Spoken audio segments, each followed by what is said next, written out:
Yep, just you know, just one video of thousands of videos we have of the journeys we've taken into this incredible I place. thought it was live. I thought it was there. Get a chance Like, to see it. I thought it was actually in the pyramid, live from the pyramid. Because that would have been completely fucking next level. When did you kill this? Is this quest worth doing for me? No.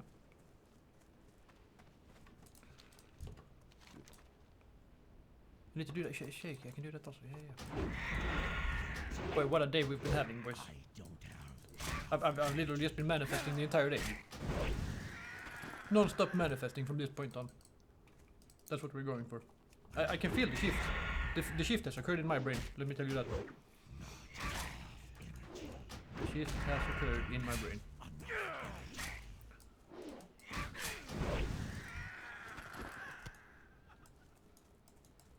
It's pretty fucking dope.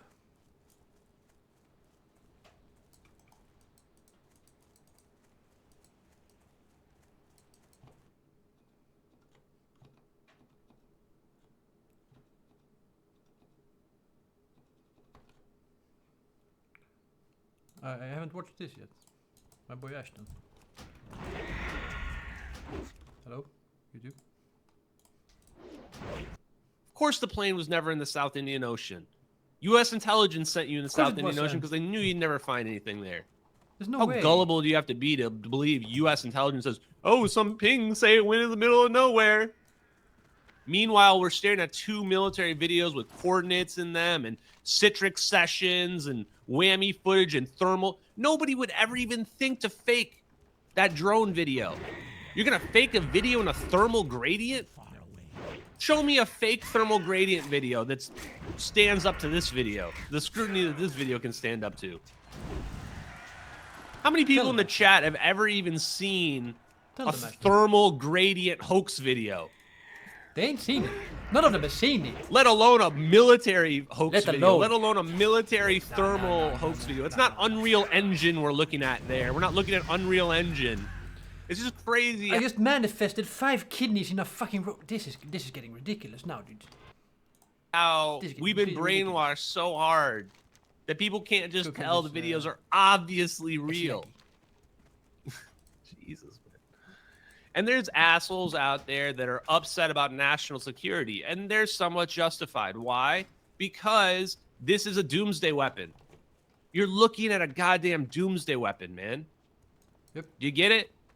Do you get it yet? Jesse Michaels, you're looking at a doomsday weapon, brother. Yes, if you can't see that when you watch this, I don't know how to help you. This is a doomsday weapon. Don't worry. And this is just the beginning. If we've got that in 2014, what do we have now? That's why they're hiding it. And you can't let Russia, China, you can't let other countries have it. Well, you know what? Let them have it. Too bad, man. Too bad. They were going to figure it out eventually, and you let those videos leak onto the internet. That's good. Honestly, if we're going to blame anybody, blame ourselves. We probably should just blame whoever was recording that, whoever decided to record that. That's the person that should be blamed the most. You can't record something like that in like thermal video and be like, well, it'll never get on the internet. Like, what the hell are you thinking, dude?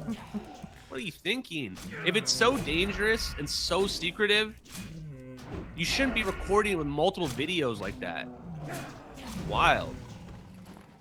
It's just dumb. Now, there is one twist on a theory that, you know, I'm not going to give it a lot of percentage points, but ultimately I'm open to any theory that makes sense, that fits the facts. What if we have some kind of AI system, like the sentient system that manages our satellites, or the Astris system, the Lockheed Martin one, the Skynet one? What if one of those actually has access to, like, our anti-missile defenses? And what if it actually just accidentally deployed the orbs on the plane because the plane was on fire? What if the plane was on fire and the AI shit! system I like that. That's some Annie Jacobson shit, right? That I like that. Actually, it was a missile threat. Yeah. And therefore sent the orbs to annihilate it, or whatever the hell they did, teleport it. I don't know what they did. Presumably teleport it. What if there's an angle on it where they just annihilated it and they were anti-missile orbs and the AI system just accidentally fired off on it because the plane was on fire? Right. That would be a pretty weird twist. And that is kind of weird. It does I don't really want to go along with it because It's not it even kind of removes culpability from the United States Navy. So if the CIA is listening and you're caught and you can't do anything, that's probably a good story to go with. I'm just telling the truth. And then blame the Iranians as well. Say the Iranians started the fire. Actually, this is really smart. See, I could be really good at disinformation if I wanted to be. You guys are lucky I'm on the side of good instead of You evil. were lucky. Yeah, very lucky. You blame the Iranians and say the Iranians started the fire. You could actually even make the U.S. to come out to be heroes. You could be like, the Iranians started the fire with the batteries and our anti-missile system, or you could just be like, no, it's not even an anti-missile system. It's a teleportation safety system. And it was saving the plane. And we, of course, brought them to Diego Garcia, which is our safest military base to save them. Of course. And then, unfortunately, most of them died from the fire, which, again, is blamed on the Iranians. And then you say, well, what happened to the people that survived? And then the United States government just goes, oh, we let them live on Diego Garcia. We were like, hey, sorry, we can't let you back because, you know, how we saved you. These gazelles are just running straight through the fucking den here. Are we gonna get them? Nah, they're so full. Their stomachs are full from eating so many gazelles from just running into them. What's this trash coding? Unrealistic. Or whatever, but you can live your life on Diego Garcia for the rest of your life, and you'll have a beautiful life here. And that's probably why then we found the pictures of the crew that matches people in Diego Garcia. There you go, chat. That's the story the military should go with. There, I created the next psyop for them. There you go. Okay, we got shit to look at, chat. You ready? First, people need to look at this video again. Once again, I'm not doxing anybody. Anything that's publicly online, that's fair game. No question it's fair. My name is... No question at all. So, I mean, why am I looking at Edward Lin right now? Why am I looking at Edward Lin right now on my screen right here? He posted a promotional video. Maybe he's in this in the long run. He, like, knows what's going on. He's just using this to promote his home care service. He doesn't really seem the kind of guy that would be like grifty, but I don't know. He's going to get a lot of exposure for sure. But right away, he's got a new name, Edward Soraya. What? I mean, I can recognize Edward Lin, but, you know, you still have to be skeptical. Edward Soraya. Huh. So let's Edward take a look. Soraya, and I'm the owner of Home Helpers Home Care of Hanover, Maryland. I started out my career in the U.S. Navy. I served. Well, now it's pretty clear, because that's Edward Lin right there.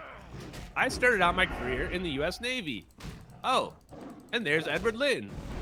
That's literally the pictures that some of the news articles used of him. He put out his own promotional video. This was only like 3 months ago, guys. That's crazy. He posted a new video like yesterday. That's crazy. Like yesterday. Absolutely wild.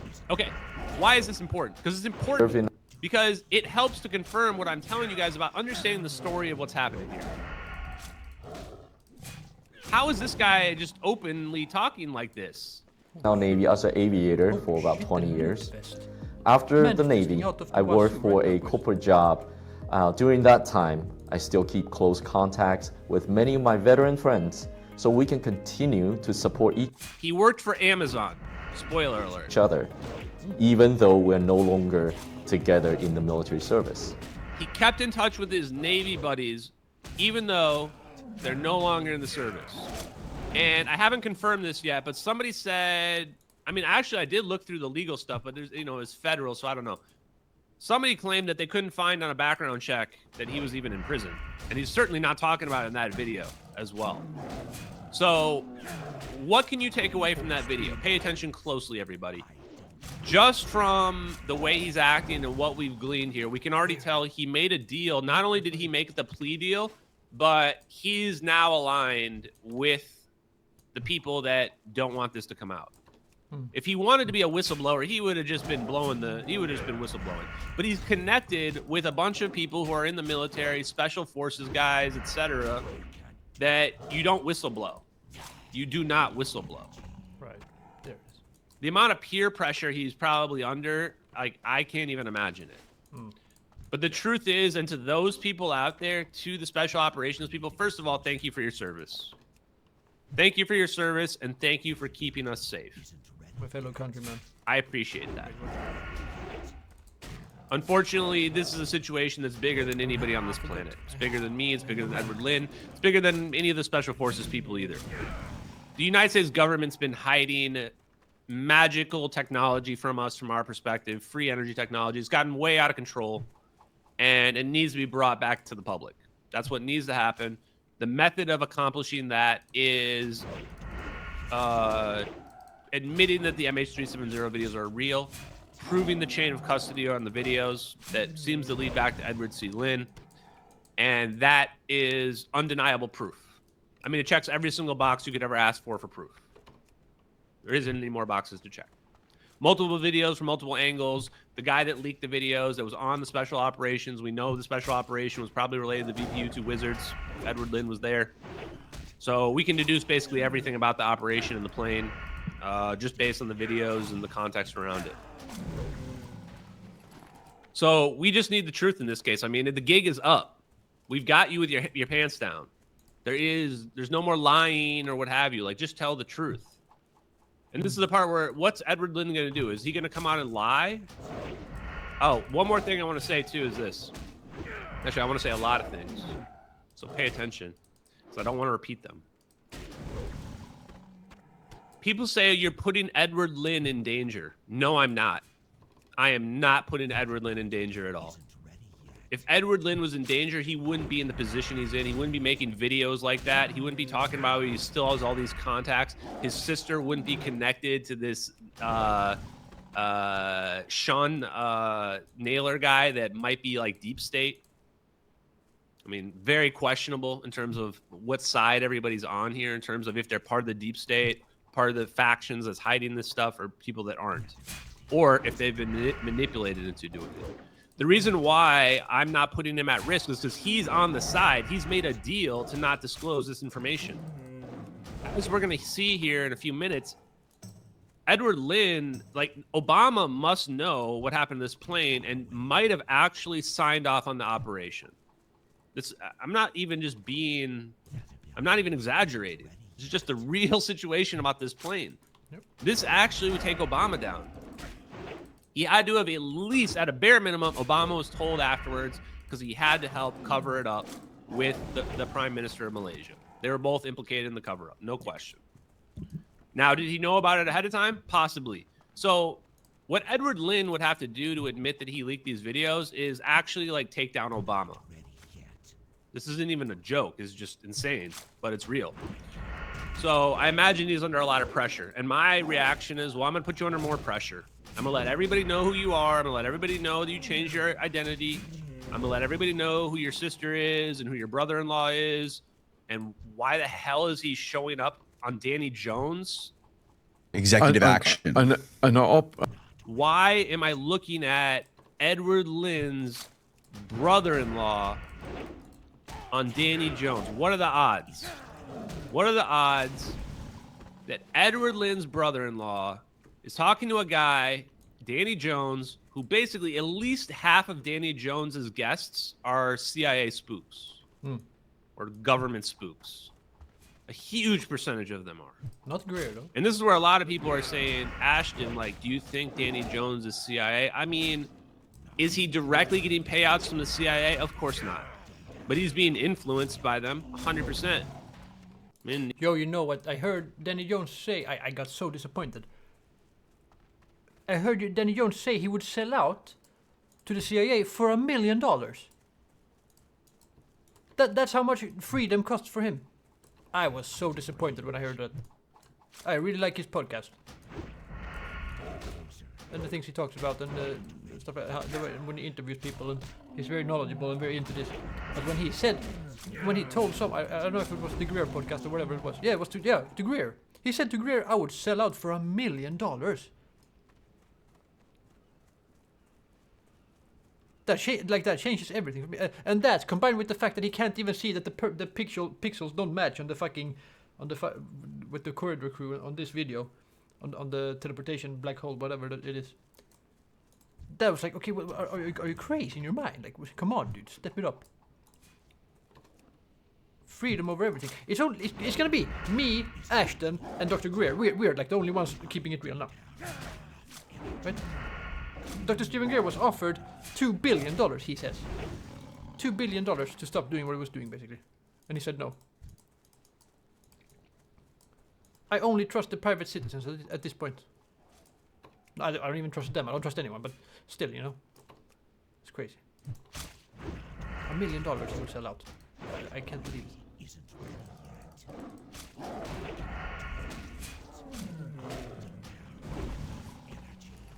There it is. No, one more.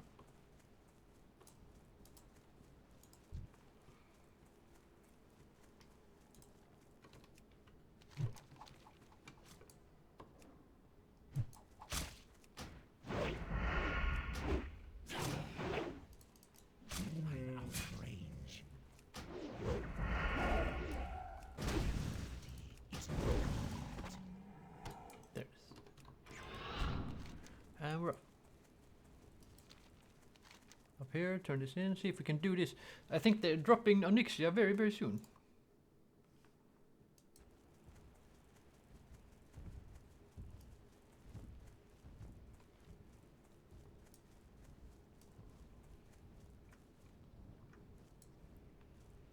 Where is it?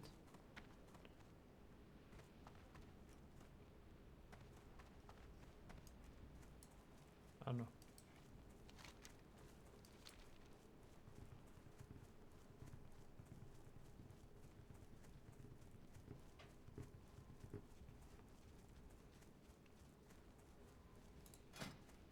I've been living a lie. And he gets influenced for a living. Basically, what Danny Jones does is have CIA spooks come on and try to convince him on what to think. And then most of the convincing probably happens after the cameras stop rolling. It's about cultivating a relationship with you and then telling you what to think about certain podcasters. And when certain podcasters come on that are revealing national security implications, you know, debunk them and attack them and shit. Like you did me. I don't really hold a grudge, but the truth is, everybody is going to be accountable for the actions that they've taken in this world. That's the truth. I'm going to roll through some donations because I saw some big ones rolling as well. Jordan Henry, thank you. Kim.com has got health problems, man. That dude's just struggling to hang on. But thank you, Jordan, for that $20 donation. Free Eddie, thank you, Truth Teller. I appreciate it, man. Yeah, I hope that a pardon would be the best. But first, we have to draw attention to his case. We'd have to draw enough attention that he can't be ignored anymore. And yeah, hey, my channel, thank you very much. Yeah, I'm not gonna dig too much more into that. Check out if you want more drama on the Danny stuff, check out my Twitter feed from yesterday. John David comments on his YouTube home health video were being actively deleted yesterday during the live stream. Someone is watching. Probably, yeah. I mean, there's no hiding it at this point, right? Once I've unleashed the flood and said, look, this is where the guy's at, and people are going to demand answers. Everyone's demanding answers. So the thing that I would be looking out for, thank you, John David, $4.99, appreciate that. I would be looking for a statement from his lawyer. And the problem is he's not going to want to lie in an official statement. So if he was going to be scummy, the way to play it out would be like, ignore this guy talking about me. He's saying lies about me, blah, blah, blah. You know, that would be like the scummy way to play it that doesn't really address the facts. So any statement by Edward Lin must address the videos, 100%. Must address the videos. Don't write a statement that doesn't have the videos addressed in it, or I will clip this and I will eviscerate you later on. So he needs to address the videos, and if he's going to say that the videos are fake, then he needs to tell us what it is that you leaked. Tell us the type of information that you leaked if it's not the videos. It doesn't have to be, you don't have to break national security to tell us information that would rule out you being the guy that leaked the videos. Right? It's not that hard.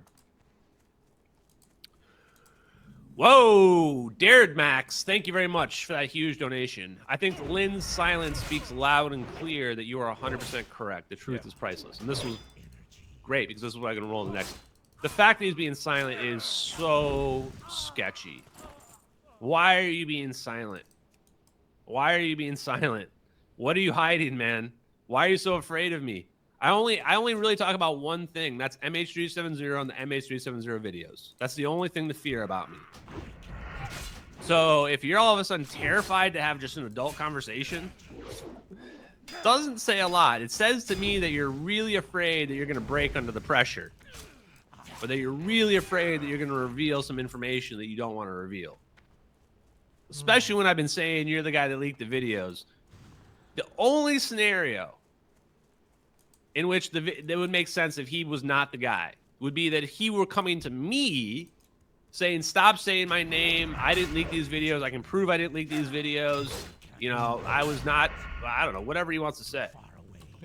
No, I think he knows he leaked the videos. I think his silence speaks volumes. And again, this is just my opinion, but yeah, no, I'm very confident. I'm increasingly confident. I was already extremely confident before this. The way that he's acting, it screams guilt. Screams guilty. And if he is gonna lie, he better have a really, really good story. As you can see from my investigation, I'm a thorough guy. I'm a detail-oriented guy. And I am extremely knowledgeable now about the videos and really everything. Okay. We are really watching. Thank you, Press Eeks. I appreciate it. The Michael Jordan disclosure. I don't see myself like that. I just see myself as a normal guy that, you know what, just gonna find one true thing about this world. One true thing about this world, and we're not going to let them cover it up. Just for once, we're going to get one W. One big W, and this big W is going to make up for all the other ones they got away with. Why? Because free energy for everybody. Let's go. Cold fusion, teleportation, everything that we've been dreaming of. We can potentially expose it all in one whammy. Let's go. And if it turns out that Obama ends up being to blame, thank you for that donation, Miki. That's gonna break a lot of people's minds, guys. Okay, a few more donations. Wow, another big one. Justin Duke, thank you very much for that huge donation. A fisherman can always spot another fisherman from afar. I'm with you all the way, man. Keep on keeping on. Yeah, and you can tell that a lot of people, like, now that I found Lynn, all these debunkers are coming out of the woodwork. It's like all these people that should have no skin in the game are all of a sudden getting real worked up. Like, this is so suspicious. And one of them is an actual admitted Pentagon intel guy.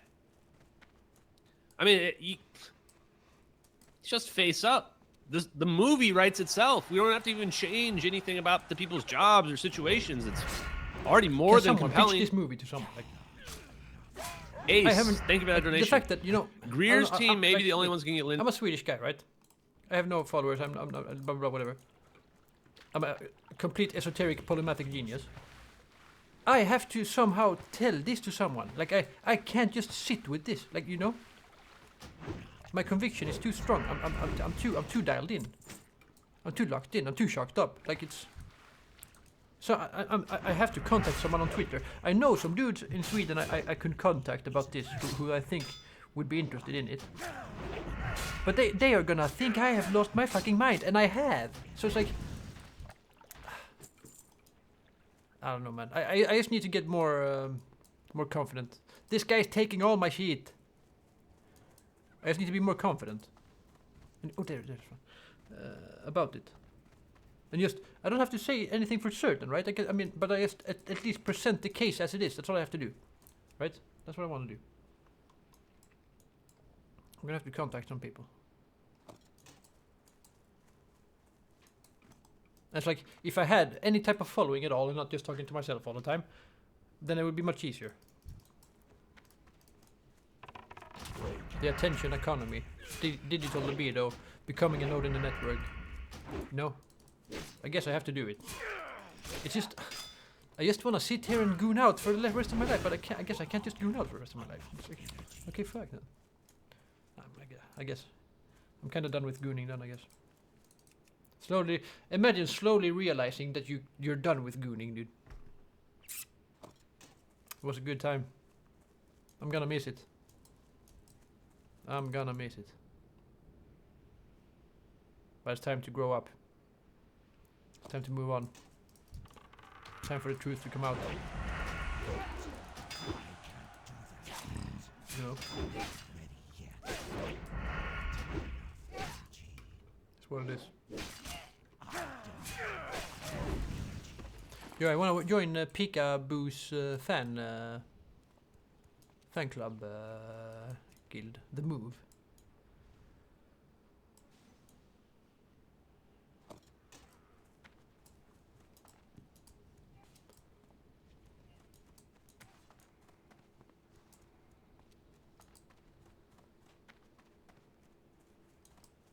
Could be fun.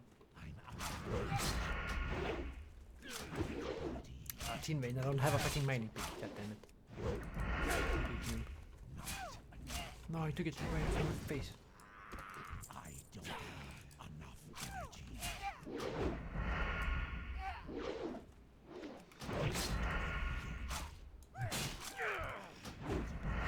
Isn't ready yet. Smack.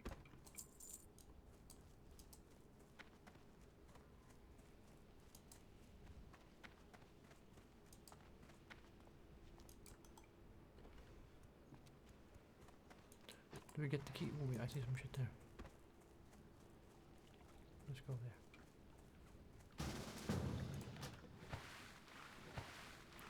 Do they have the key? It's not gonna spawn that. Dude, the amount of time I've spent waiting on this in hardcore is crazy. Let's go up here. Wait, do you need to take the quest first? And yeah, you take the quest and then get the key and then do the thing, right? Or can you kill this guy first and then?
There is.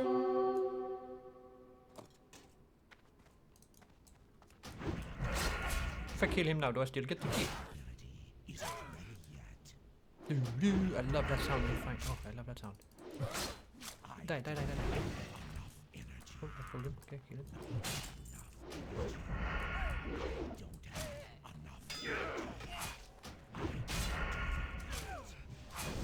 Did they take the quest from me? Is it up? You took it. Yeah, I guess get this guy. Isn't ready yet. I don't have Ooh, not that now. Well, he didn't drop it, so it is because I don't have the quest.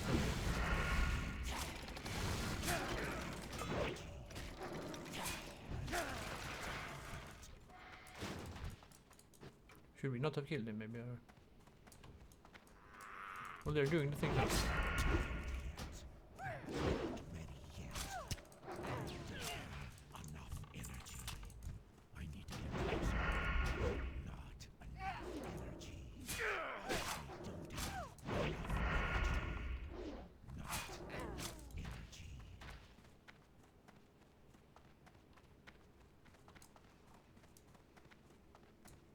Oh, look, there's in here. The control room, dude. Hell yeah. Well, since they just started that now, I mean, I don't need to be here. Oh. It's gonna take forever for that thing to spawn. We just run and turn this in instead. Screw you guys.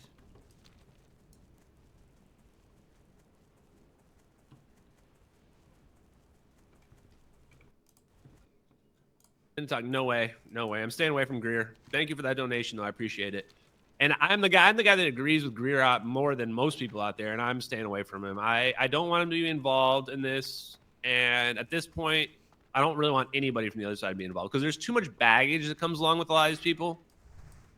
And the way Greer kind of bullshitted recently about those whistleblowers that never came to anything, I don't know. I feel like it's possible that he knows the truth about the technology and other stuff, but he's also exaggerating the claims of what he knows now to keep things moving, right? You run out of content. Somehow I never run out. Alec Pitts, can you think of anything Lynn could say that would get you off his back? This is the thing. Like, this is probably why he's so silent. If there was anything easy to say to lie, you would just reach out. Like, if you actually wanted to lie, you would also reach out. Like, let's say you leak the videos and you nefariously want to lie about it. You'd reach out and you'd play it. You'd play it like you didn't leak the videos. You'd say, "Oh, hey, sorry. Yeah, I didn't leak those videos. I can see why you would think that, but no, they got me because I was sleeping around with prostitutes and I was just talking a little too much." Right? But you would get caught because I'd say, "No, you didn't. No, you didn't." I'd say you didn't go to prison for 6 years because you were talking to prostitutes. No way. We have your lawyer saying this was never a spy case. This was never about selling sex. Like, we've got it narrowed down. We've got his lawyer. Like, keep in mind, guys, we've got his lawyer making on the record statements to us or to the public, right? Us being the public, including now the claim that the feds brought satellite video into the case. So to get me off his back, he's going to have to answer some hard questions. And the first one probably, did the feds bring satellite video into your case? I don't know. Maybe that's after. Did you leak the MH370 videos? It's going to be a lot of lying. If he did leak the videos, and it's going to be really, really, really hard to lie. So if he is going to go the lying route, I imagine he won't make any public statements and he won't talk to me personally. Instead, he'll have his lawyer release a statement. If his lawyer releases a statement, most likely it would say that he's not going to address it or he doesn't want any part of it or something, some form of denial. Some form of denial. We'll see, though. I don't know. I can't see the future, so I don't know what's going to happen. From what I saw with Edward Lin, he's exactly the man that I think he is. When I saw the video, when I saw how he thinks about veterans and all of that, I think he's the exact man I always thought he was. I think he's the hero that we always deserved and we never knew existed. That's who I think Edward Lin is. But I think even the greatest heroes can be corrupted and forced into the hardest decisions. So they might have forced him into something like that. I think in the end, I hope in the end, that he'll do the right thing, and I hope in the end that we become friends. That's true. Could the AWACS have created the orbs? Yeah, I don't know where the orbs came from, but the orbs could have... thank you, by the way, Kevin Miller, for that donation. The orbs could have come from a plane. They could have come from a submarine. They could have come from a satellite. What were other questions that people were asking? Most of the stuff you can find in like basically any of my podcasts, all the common questions that you might ask about the videos. How are they recording? It's whammy footage. They basically have footage. They have surveillance capabilities far beyond what you would see on TV. They basically can make a video playback of the entire planet anywhere, anytime, like a virtual rendering. That's what you're looking at in that whammy footage. So that's why it kind of doesn't really look like a video game, but it looks like weird, like an impossible angle. Because you're literally looking at someone on like a Google Earth with video playback. There you go. Fun, huh? Ed Sriracha knows Chris Mellon. Bro, this is nuts. Thank you for that donation. Ed's out there changing his name to Sriracha, pitching build your site in 3 clicks, and Ashton smoked that mofo out. Yeah, I actually have more websites. I don't even know how much we're going to get through tonight. I want to start showing some of the evidence and stuff that I found for you guys as well. Because, yeah. Soraya is a Taiwanese name. Yes, thank you for that donation, Charles. Not only is it a Taiwanese name, but apparently it is connected to anti-CCP. So this is also crazy because this also links up with my theory, is that the whole play was United States versus China. And Edward Lin was probably adamant that he's not a spy for China. He hates China. He's Taiwanese. He's like the exact opposite of being a spy for China. Right? And so he did not do something malicious. I know for sure, based on the reaction, based on everything I've learned, that whatever it was that Edward Lin leaked, it was not some malicious attempt to harm the United States. Guaranteed, no doubt. They would not let him be out doing what he's doing, talking about what he's talking about, unless he basically got a blank check or like the slate got clean. So they cleaned his slate. And now, obviously, because they cleaned his slate, he can't really talk about it. But we're going to get him to talk one way or another eventually. Unless he's just going to try to wait this out for another 25 years or whatever he's going to do. But my opinion would be the earlier you fess up, the easier this will go. And my advice also would be, don't worry about the deep state. Trump's in office now. They're probably neutered. And the best way to stay safe is to be public, to be very public. And I'm giving you right now a platform. I'm saying, hey, you can latch onto me. I've got a lot of followers. They like you a lot. And as long as you stay public, posting videos and comments every day, then you can't disappear. Also, you can use this exposure to help elevate your business if that's what you want to do with your life. This exposure can help if you are a whistleblower. What was the last thing I was going to say? I think that's it. Okay. Man, there's a lot of donations, guys. What is his brain? What if his brain was wiped? Yeah, I don't think he's a clone, guys. I mean, but thank you for that donation. I don't think he's a clone, but I do think that they convinced him what he did was wrong, which was, kind of like brainwashing. I think they abused him as well. So, yeah, it's going to be a pretty tough situation. Noah, wow. Thank you so much for that donation. Holy crap, $100 donation. Best show on earth. Don't turn evil. Yeah, this is pretty wild. I mean, the whole situation with finding him and then him ghosting us and ghosting me and now whatever is going to happen, well, I really don't know. But we are on the precipice. So the reason why it's so huge is that there's been 3 ways to confirm the videos are real. The science ends up being real was one of them. I don't really remember the other one, but the other way is that Edward C. Lin comes out. Oh, the government admits it. The government admits it was the other way. So the government's never going to admit it, and the science is going to take a while to prove to be real. And so now we have Edward Lin coming out, which is probably the most realistic way that the videos would be proven to be real. And now we've done so much evidence. I lined up everything at this point where all Edward Lin has to do is just do the right thing. Just come out and say videos are real. Can be instantly famous. Sure. Oh, yeah, I remember the other thing. I already have a podcaster who's, let's say, quite a bit bigger than me, at least, that is willing to host a conversation with Edward Lin and or myself and do, a documentary or whatever about it. So the offers are already coming in, and it hasn't even been confirmed yet. So Edward Lin, if this is what you want, I will help protect you.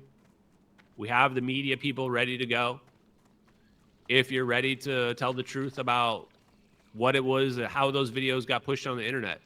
With respect to national security, fuck it. Like I said, there can be no disclosure without national security being breached because we're doing stuff like teleporting airplanes. So without exposing the dark stuff that we've done related to this technology, there is no disclosure. That is what disclosure is. Disclosure is not aliens. Disclosure is we've got alien technology and we've done some really evil stuff to maintain supremacy of it, including just lying to you about having it. Would I sell out? Thank you for the other donation. Would I sell out for 20 million? Now, right now, probably not.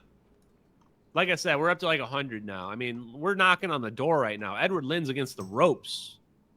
Imagine how much pressure this man's under, how many calls he's getting. I have it on pretty good authority. The mainstream media is calling him now.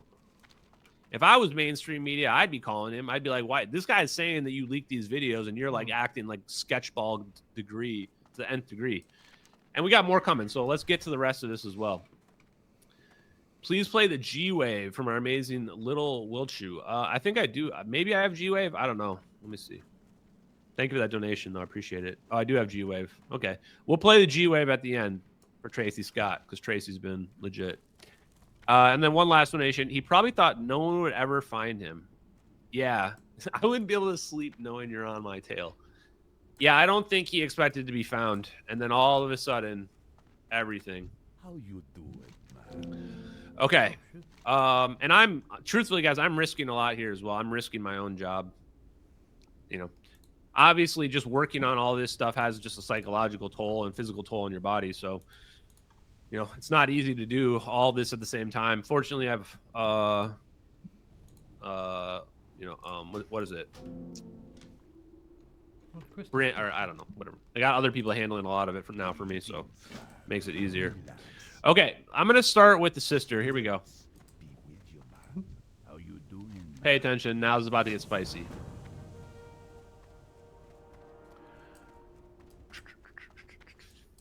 Okay, so I looked back through. I decided, when was this? A few weeks ago, 3 or 4 weeks ago. Yeah. I decided to look back through all the Lynn stuff again because I thought maybe I missed something.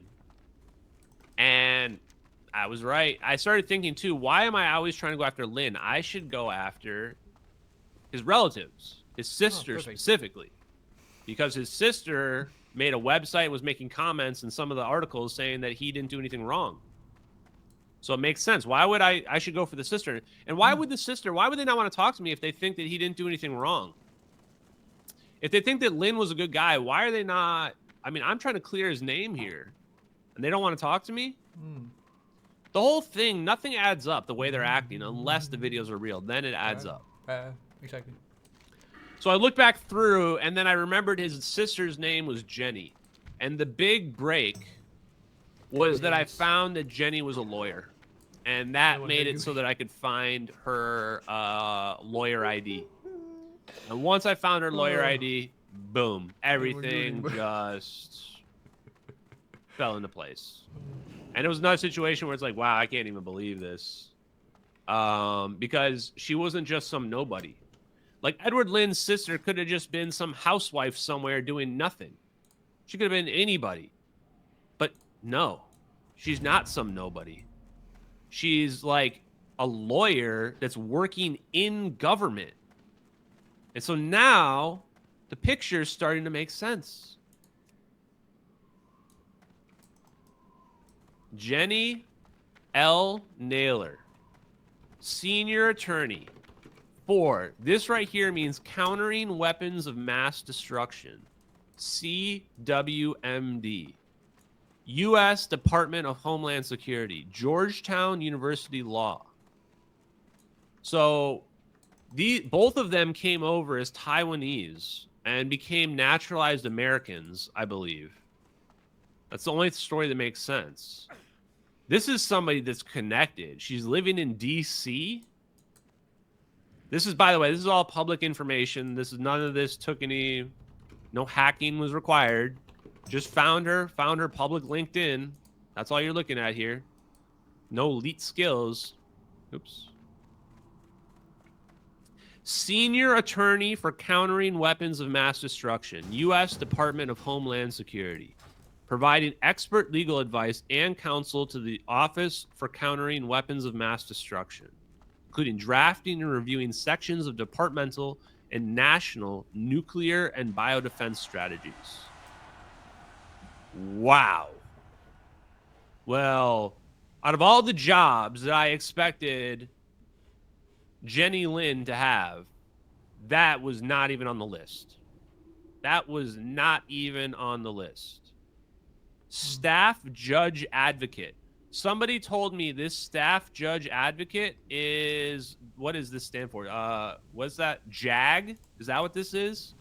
Someone in the chat let me know. This might be JAG. So this is like, you're the military general counsel. So Edward Lynn's family is like hooked up. She's the general counsel for like the JAG or whatever this is, the Air National Guard. Yeah, this is like JAG. Yep. No, JAG is Air Force, right?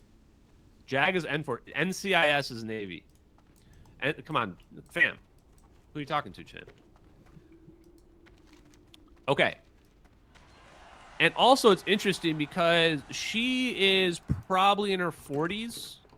So that means she became an attorney in her 30s or something like that, or her late 20s, which I guess isn't that weird. Center for Disease Control. She worked for the CDC for 12 years. Now, this is where, I don't know about you guys.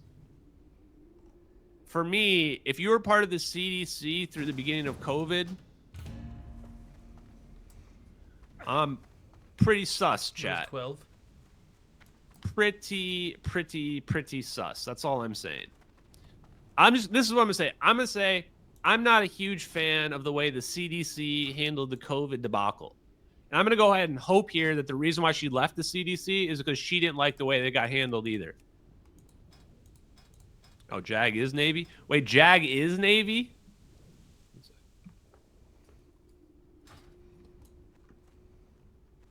Oh, it is. Wow. Okay. Holy shit. No, JAG is Navy. Okay, so she literally... Okay, so this is wild.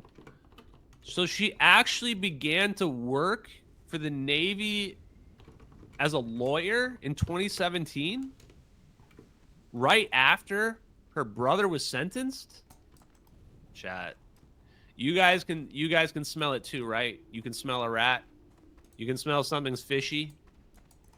Something is very, very, very, very fishy here. She was also a member of the CDC Ebola response team to Sierra Leone. So yeah, she got her Master of Law in 2021. So, okay. One more thing, guys, because we're not quite done with Jenny Lynn here. Oh, by the way, they've all written books. All these people have written books, including Edward Lynn. Or let's call hers a scientific paper.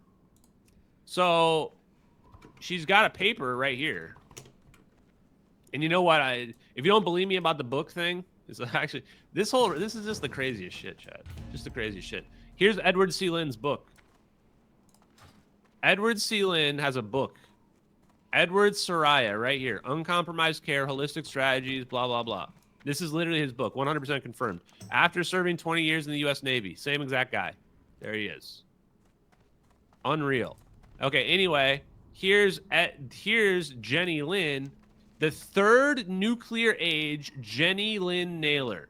Department of Defense and Strategic Studies. There's her email address, I guess. Whoops.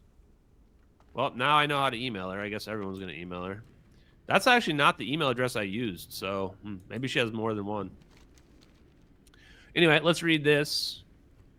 Since the end of the Cold War, the bipolar competition and cooperation between the United States and Russia have sustained global strategic stability in the nuclear age. However, destabilizing technologies in the hands of the United States, Russia, and China will markedly change the strategic landscape in the near future. What? I'm going to go full screen. You guys need to make sure you're reading what I'm posting on the screen.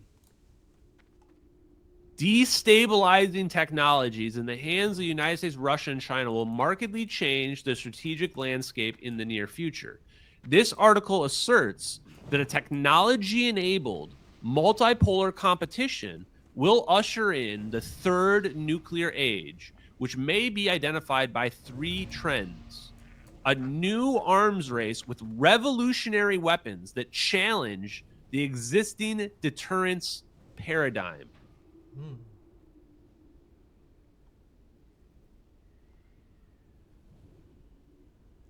An entanglement of nuclear and non-nuclear force and doctrinal developments in the multipolar competition.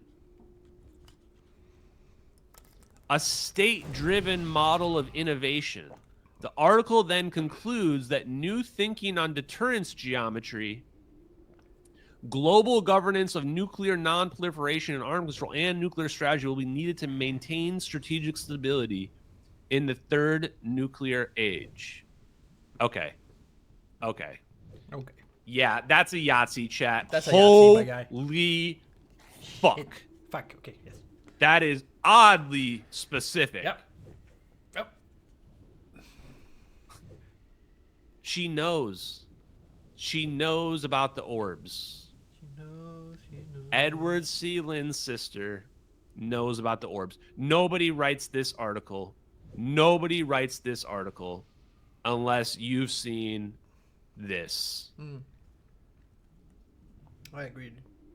Once you've seen this, that's when you write the article that says that Russia, United States, and China are in a UFO tech arms race, which is basically what this article is saying. And then, of course, it's related to nuclear and non-nuclear force because they're just freaking figured out fusion. Yeah.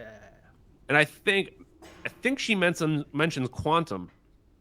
I think she mentioned quantum stuff. Pretty wild. Los Alamos. But this also just tells us we're not dealing with random nobodies here. This dude's whole family is connected beyond belief. And if you didn't think that was enough, then you look up Sean Naylor, and he's one of those guys that you like recognize from like the news or because he's a correspondent on people's shows and things like that. And he's a consultant and what have you. To find out today that her husband, who had already reached out to, do I have the screenshots?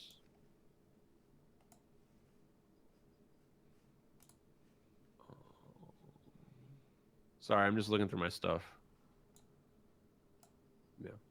But anyway, to find out that her husband, Sean Naylor, was on Danny Jones, I went, wait, what? Sean Naylor was on Edward Lynn's brother-in-law?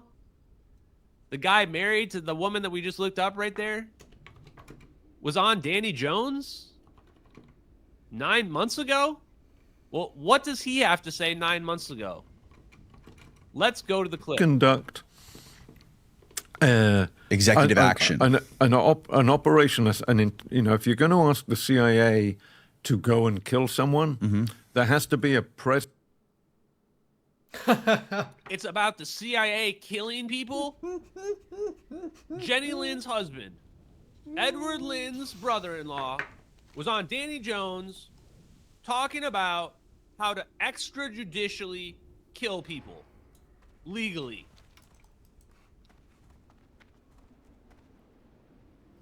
That's fucked up.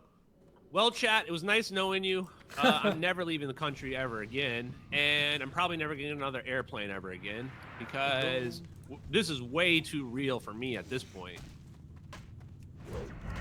I mean, shit, I should have a drinking problem at this point. It's sad that I don't because, man, one of the big questions people ask me is, how are you compartmentalizing all this? How are you taking all this? I don't know, man.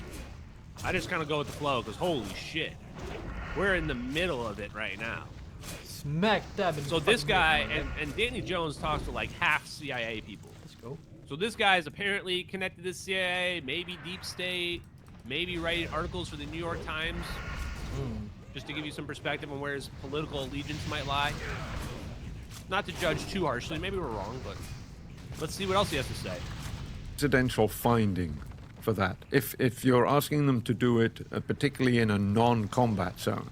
So if you want to kill somebody in Sudan, where the United States is not at war, there has to be a presidential finding signed by the president, usually briefed to the so-called Gang of Eight, which is a sort of the top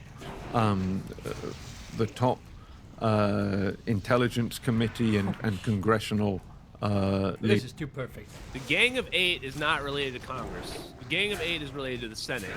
So fact check him right there. But Massive. wow. Shit, are we all buffed out of the what? If you're conducting an How is operation that where you even want to possible? kill somebody in a non-combat zone, aka you're not in war with them, like MH370, the president has to sign off on it. The president Amazing, this has to cavern right sign now, off this on it. dungeon.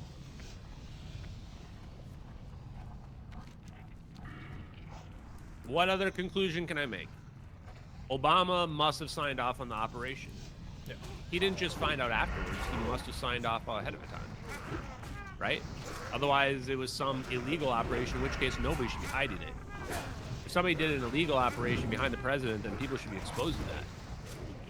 So I'm very curious to hear what Obama has to say about MH370. Because what that guy just said is Big, they would know. And the Gang of Eight would have to be briefed on it. yes. Who is in the Gang of Eight? Everybody. Majestic 12 shit right there. Dude. Who is in the Gang of Eight? Chuck Schumer is in the Gang of Eight. Marco Rubio. Marco Rubio is in the Gang of Eight. So let me just repeat those names. Guys, I don't know how many people are watching right now. Hopefully a lot. Pay close attention, because how many times have I been wrong, or how many times have I been caught in a lie? How many times have I been caught in a lie? Zero. Zero. We're on the precipice of an Edward C. Lynn reveal, so listen closely. Sean Naylor just said the Gang of Eight would have to be briefed. Who's in the Gang of Eight? Marco Rubio and Chuck Schumer. Who is Ashton Forbes said knows about MH370? Who is Ashton Forbes said, I know these people know about MH370? Chuck Schumer and Marco Rubio.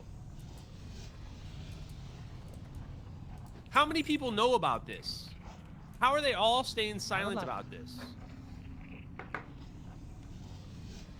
This can't be a situation where only like 5 people know. There are dozens of people that know what happened. If Edward Lynn's sister knows what happened, what is going on here?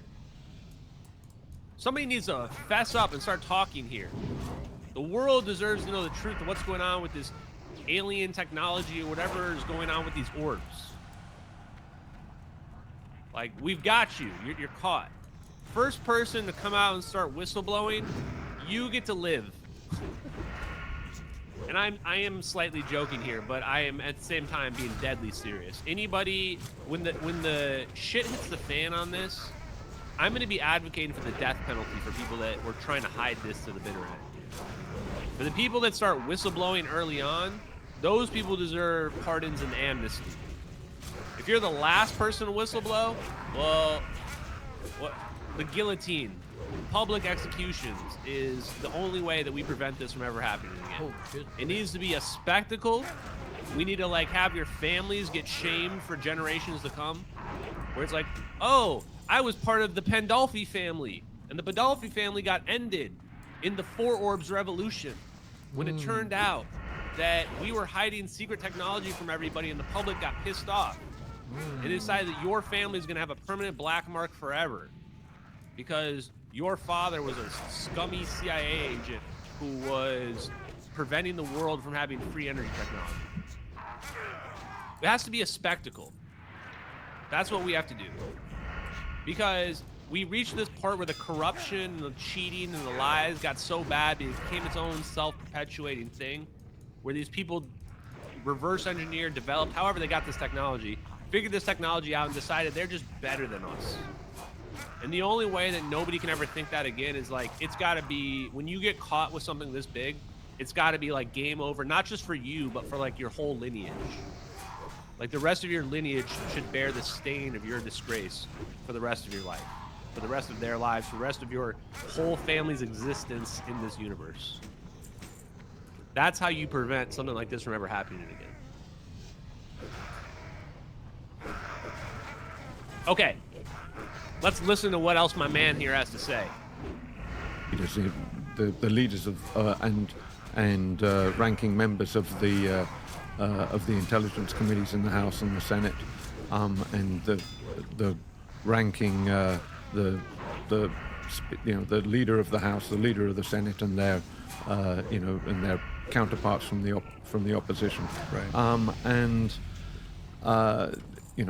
I'm not an expert on what Billy War went through, but the way you've laid it out to me would suggest that there wasn't a presidential finding sign saying you can go and kill Osama bin Laden if you have him in your sights.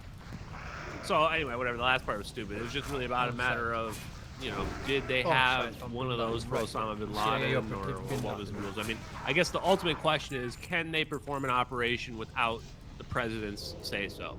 End of the day, that's not even really, I don't even care that much, but I do think Obama probably he's definitely in the know, but he was also implicated in the operation itself, and it's even worse. Let's hit up some more donations, guys, because I saw some more big ones come through. Justin, thank you very much for that donation. Please come forward, Ed. The world needs positive change. It does. We need something to look forward to. We do. Thank you very much for that donation.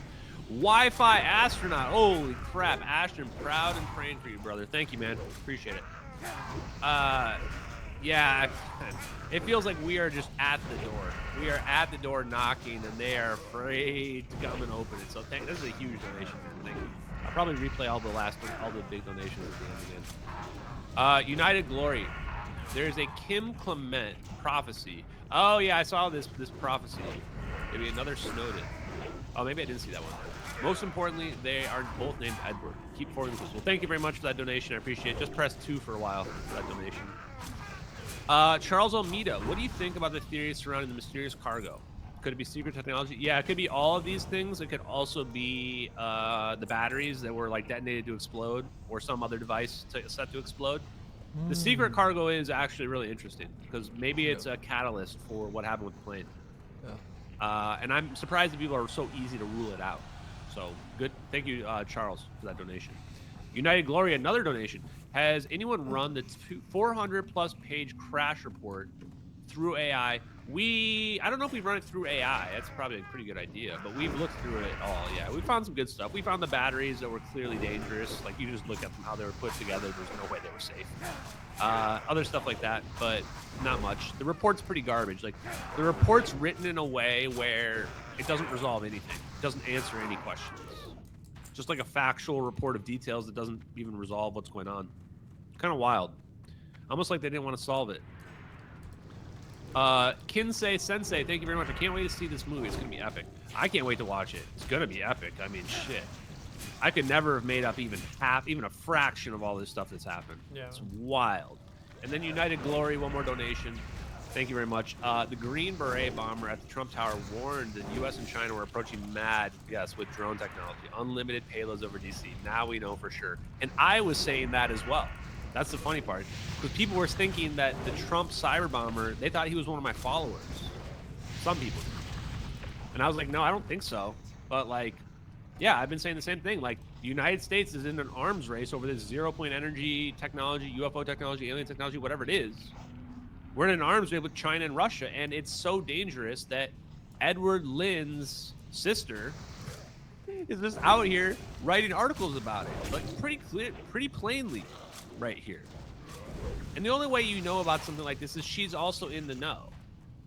She's probably part of the deep state. If we're just being honest, like, I just have to be honest. I hate to say it, but she's probably part of the deep state.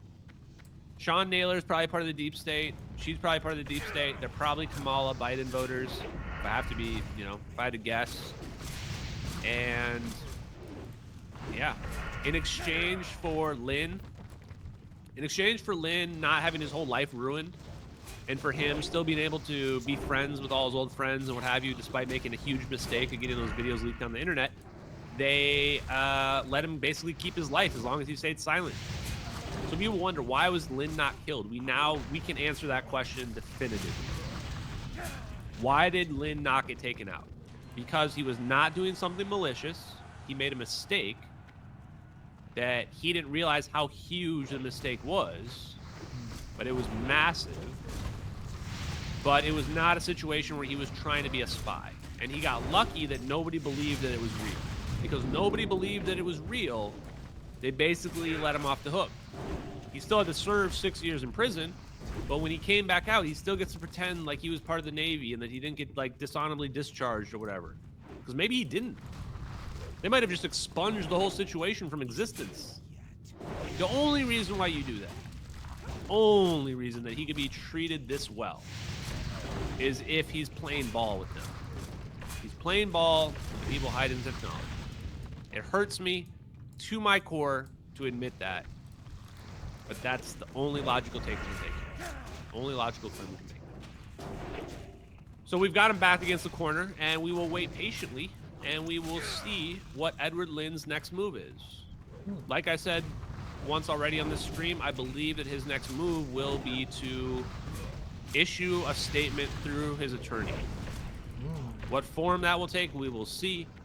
Until that happens, I'm going to be pressing every single day. Every single day. Now that I know who his brother-in-law is, his sister, we're going to look through, find anything they've ever appeared in. If they've ever appeared in anything in any video online, we'll find it. If they've ever written any articles in any publications anywhere ever, we'll find all of those. We'll find all of their opinions about everything. We'll find anything they've ever written about orbs and plasma and energy and weapons and mass destruction and anything like that. We'll find all of it. 100%. So it's exciting. We got a new lead that we can dig into here.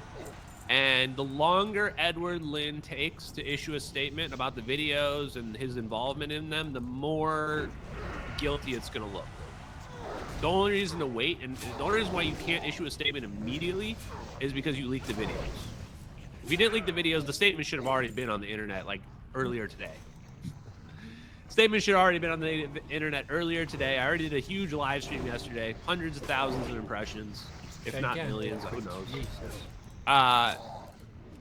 So, what's the excuse?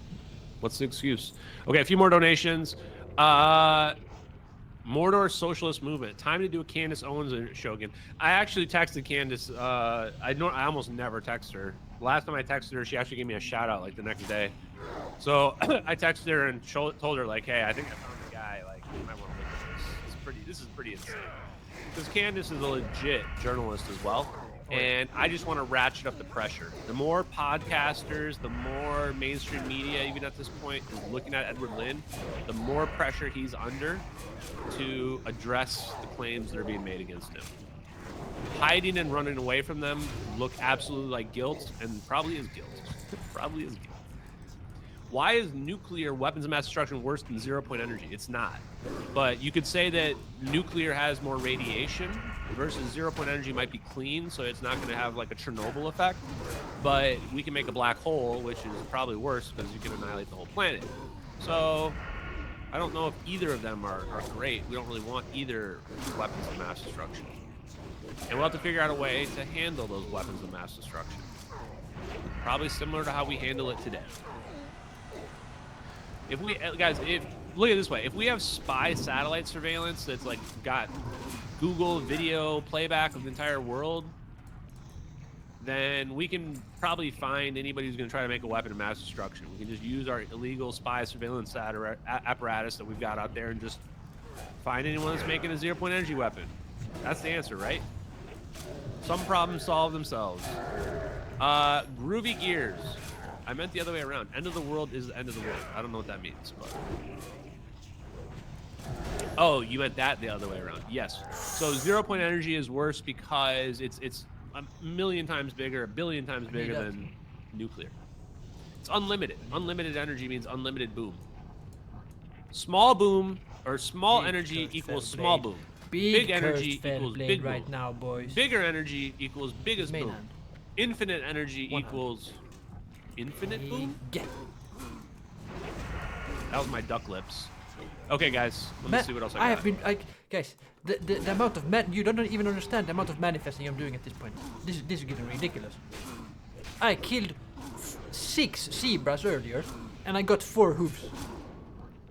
I killed 5 raptors, and I got their heads or whatever the fuck, their intestines, something. I needed it for some guy needed it here.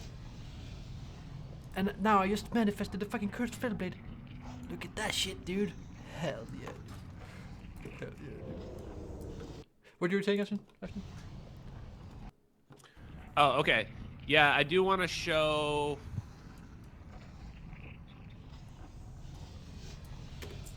Yeah,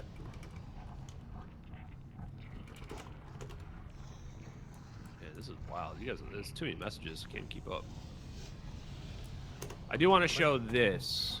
I just think this is. There's two things I want to show here that I think are absolutely huge. Okay. One is this. Thank you guys for being here, by the way. I appreciate you all. Can backstab now, though. Yeah. So right here, I looked up the Maryland Public Records at lunchtime today, and it was very, very easy. And I looked up Edward Lynn, and sure enough, I clicked on this one. Petition for name change. Party name, Edward Shea Liang Lin. So now we know his middle name and what C stands for. That's probably his original Taiwanese name. So Edward's middle name for C was his original Taiwanese name. And then we can see right here at the bottom, 3/6/24, you can see the name change finally went through, and his new official name is Edward James Soraya. Right there. Old name, Edward Cheng Lang Ling, and new name, Edward James Soraya. Ladies and gentlemen, we got him. There it is. Shouldn't say these things till you verify, they say. As he's literally staring at, these are the public records from, literally from the Maryland's website, okay? Publicly available. Again, this is not doxing. This is just literally pulling up public facts and information relevant in the public interest. So, he officially changed his name, but the real thing about the changing of the name was when he did it. So, basic math, chat. Let's go. Edward C. Lin, arrested September 2015. He ended up getting 6 total years, which included the pre-trial detainment. So all we have to do is add 6 years to 2015, and we get 2021. So at the absolute latest, he was already out in 2021. Now, we also found Edward Soraya's LinkedIn. It was very easy. And in Edward Soraya's LinkedIn, it said he worked for Amazon from 2020 to 2022. That was the corporate job that he mentioned. He worked for Amazon. So if he was out in 2020, maybe he got out early for good behavior. Because he, you know, never spilled the beans, so to speak. So he was out in 2020, let's say. But when does he issue the name change? He didn't change his name in 2020. He waited until 2023 to issue, not even 2023, the end of 2023. 2 days before 2023 was over, he issued the name change. Why is this important, guys? Because if you look up the Agent 370, where I identified Edward C. Lin as the leaker of the videos, this was 2 to 3 months. 3 months.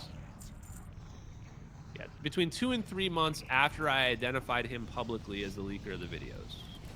Right. 2 to 3 months after I publicly identified Edward C. Lin as the leaker of the videos. 2 to 3 months after I called the law firm to get in touch with Edward C. Lin to tell them the story. He's changing his name legally. 2 to 3 months after I've exposed him. Yeah, that's pretty crazy timing. That's pretty crazy timing. If he was worried about something related to the case, he would have changed his name the moment he got out of prison. He would have got out of prison and he would have changed his name in 2020. But he didn't. He didn't change his name in 2020 because nobody had any idea that he was the guy that leaked the videos. Nobody had any idea what it was that he leaked at all. Exactly. It wasn't until 2023 when I exposed him as the leaker of the videos that he now had to change his name. Because now when anyone were to say Edward Lin and look it up, you're going to find this guy that's literally looking at pictures of Edward Lin, now Edward Soraya, and he's admitting that he worked for the Navy. So people are going to have to ask some awkward questions about, hey, man, when I look you up, it says this guy is saying that you leaked these military videos of the plane disappearing out of space-time.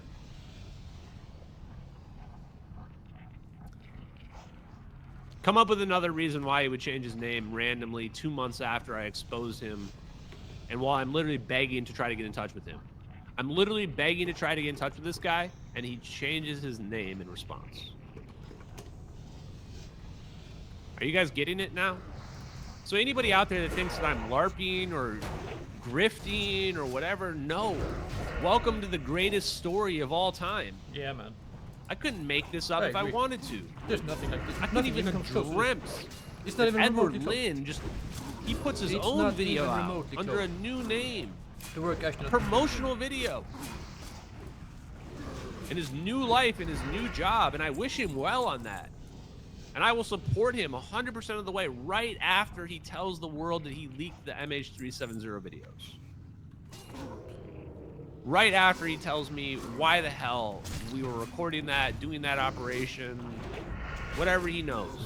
I just want to know his perspective on the events. And then we can be friends. Then we can be friends. Shut up, bitch. Hey, Ghost, thanks a lot, man. And yes, Matt Bell's show was really good. Pretty awesome. So yes, a lot of people said, well, why do you not try to approach him quietly? Because I can already see how this is playing out.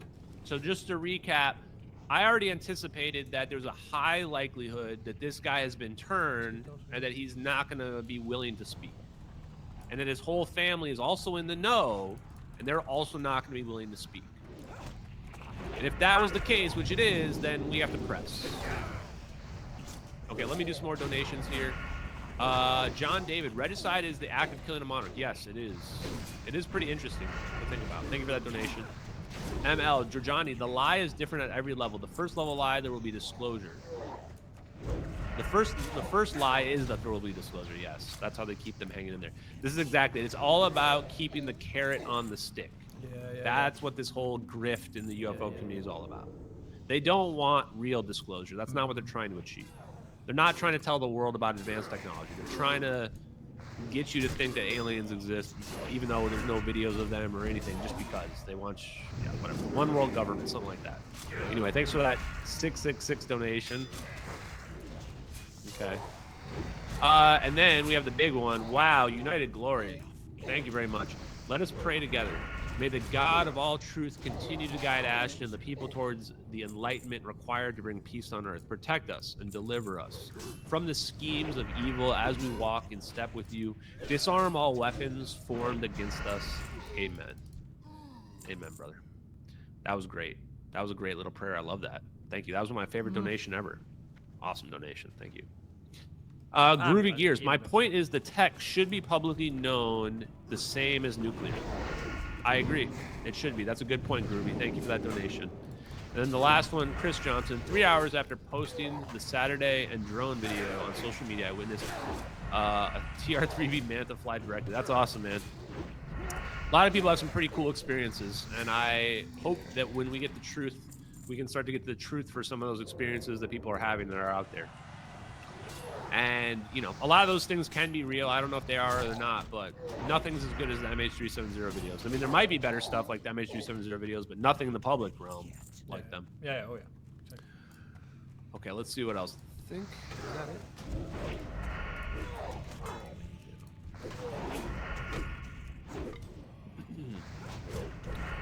Okay, and then the last bit is that Edward Lynn was almost assuredly exposed to some advanced technology while he was congressional liaison on behalf of the Navy, where he saw the black budget and the black projects portfolio.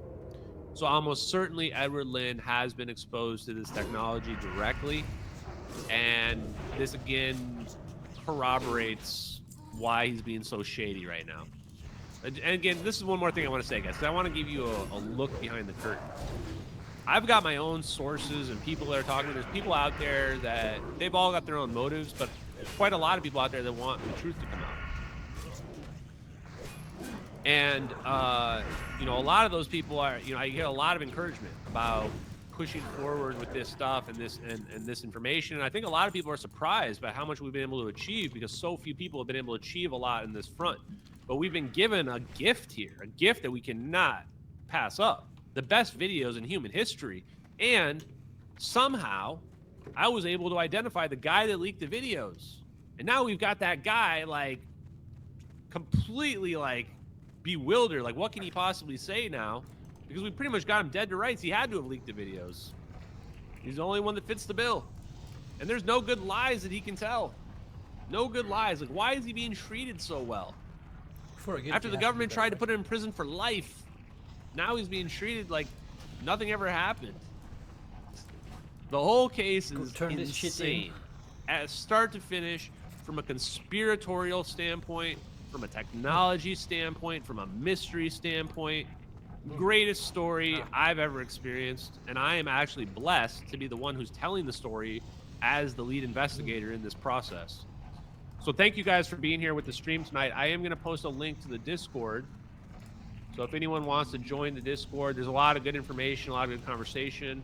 As I always say, I only request that you don't troll.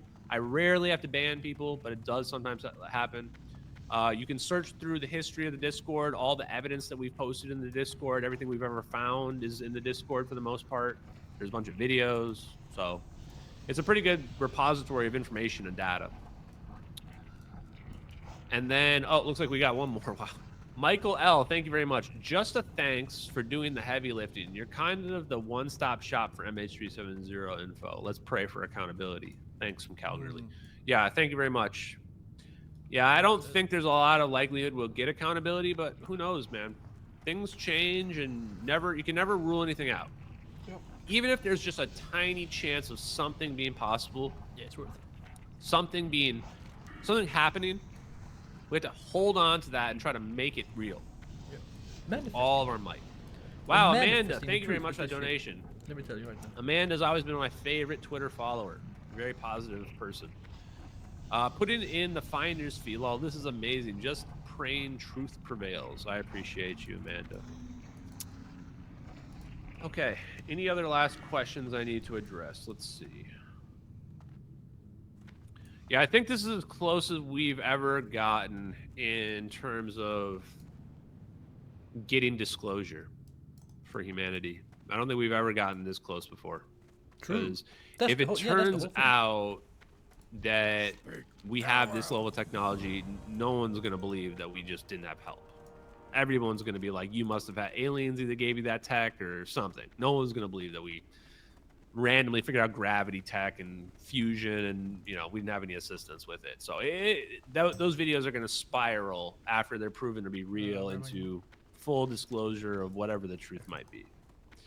Yeah, like Emily said, Emily's been one of my moderators as well. Are you not a moderator in here?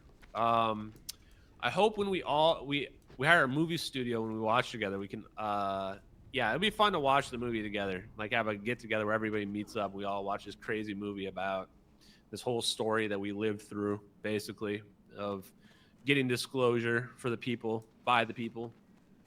Pretty wild. Okay.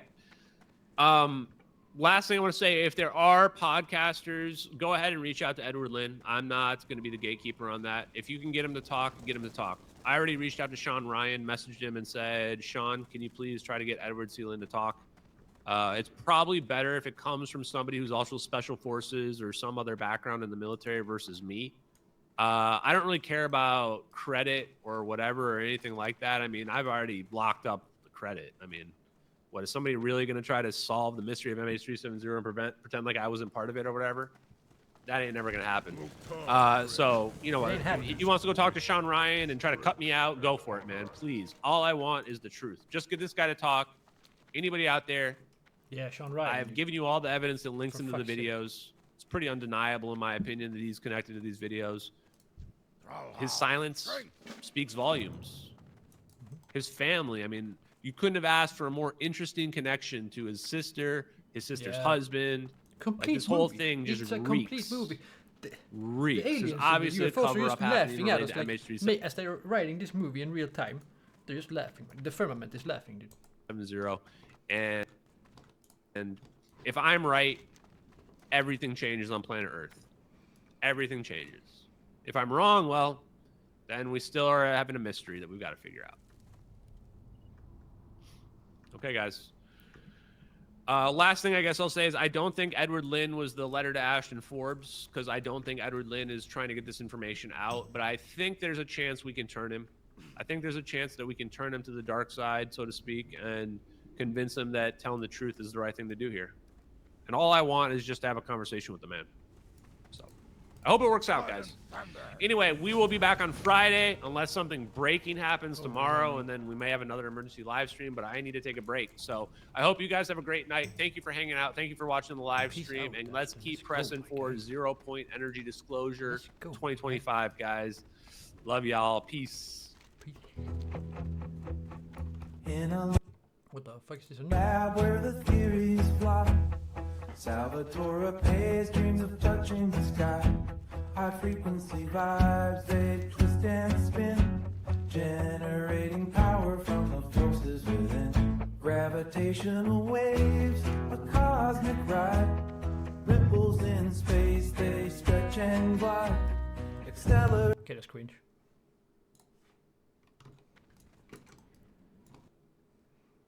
Ooh, we got some unboxings. Magnus Carlsen on Joe Rogan. That's very interesting. I don't think I need to watch that. I've seen him on Lex already.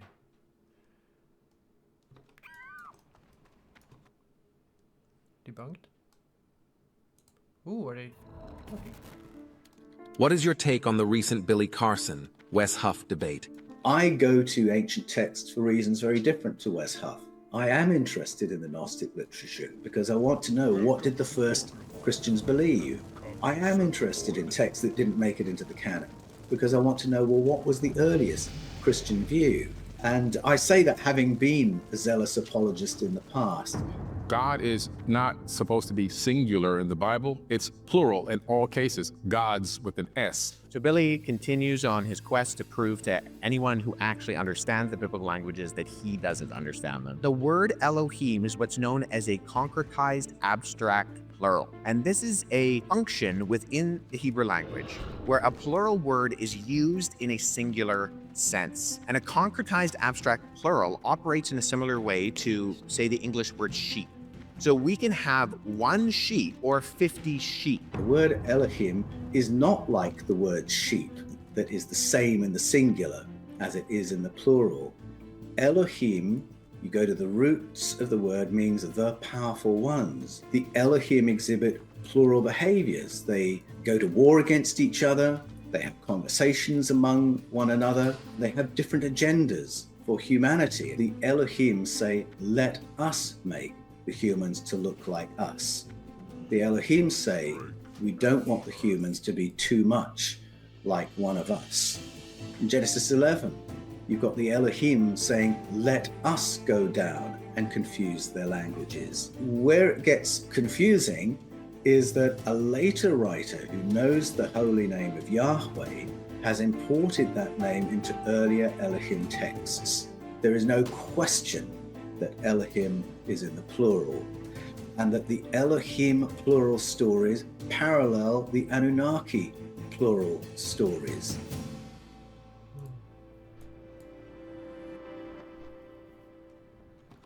Before you Surfshark for searches, things that you see ability and get the Elohim of ancient times. I have Surfshark, but it's not. I don't pay for it anymore. Thanks, Chris. That's a great question. It's actually the central question of my book, The Eden Conspiracy, which follows the Yahweh storyline in the Hebrew scriptures. And it shows that there's a period in the Hebrew story where the Elohim, the powerful ones, are governing human populations much in the way that we do when we invade each other's countries. And we go in with force, we go in with our armies, we overwhelm the local resistance, and then we run everything. And the display of the visible display of our force is how we maintain order. And the Elohim stories and Yahweh stories are somewhat like that. And then there comes a point in 1 Samuel 8 where the tribes of Israel no longer want to be governed in that way.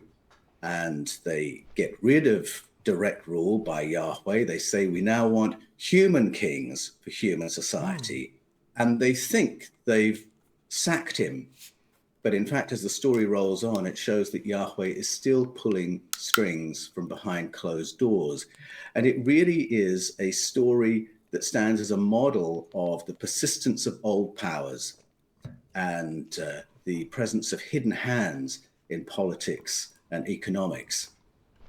It's almost like a prototype of what's happened in Great Britain, for instance, as Great Britain has tried to move towards democracy, and yet it still has the monarchy in place with tremendous constitutional power. And so if I go to the Yahweh story, it looks like a story in which the old powers do persist, but not so visibly. And again, we could liken it to what happens when we invade each other's countries. And once we've set the commodity prices and the exchange rates and set up the legal frameworks for everything, we can go home and still benefit from sitting at the top of the economic and political tree. And I see the arrival of the Tseva Hashemayim, the sky armies, and then the departure of the Elohim, the departure of Yahweh, in terms similar to that.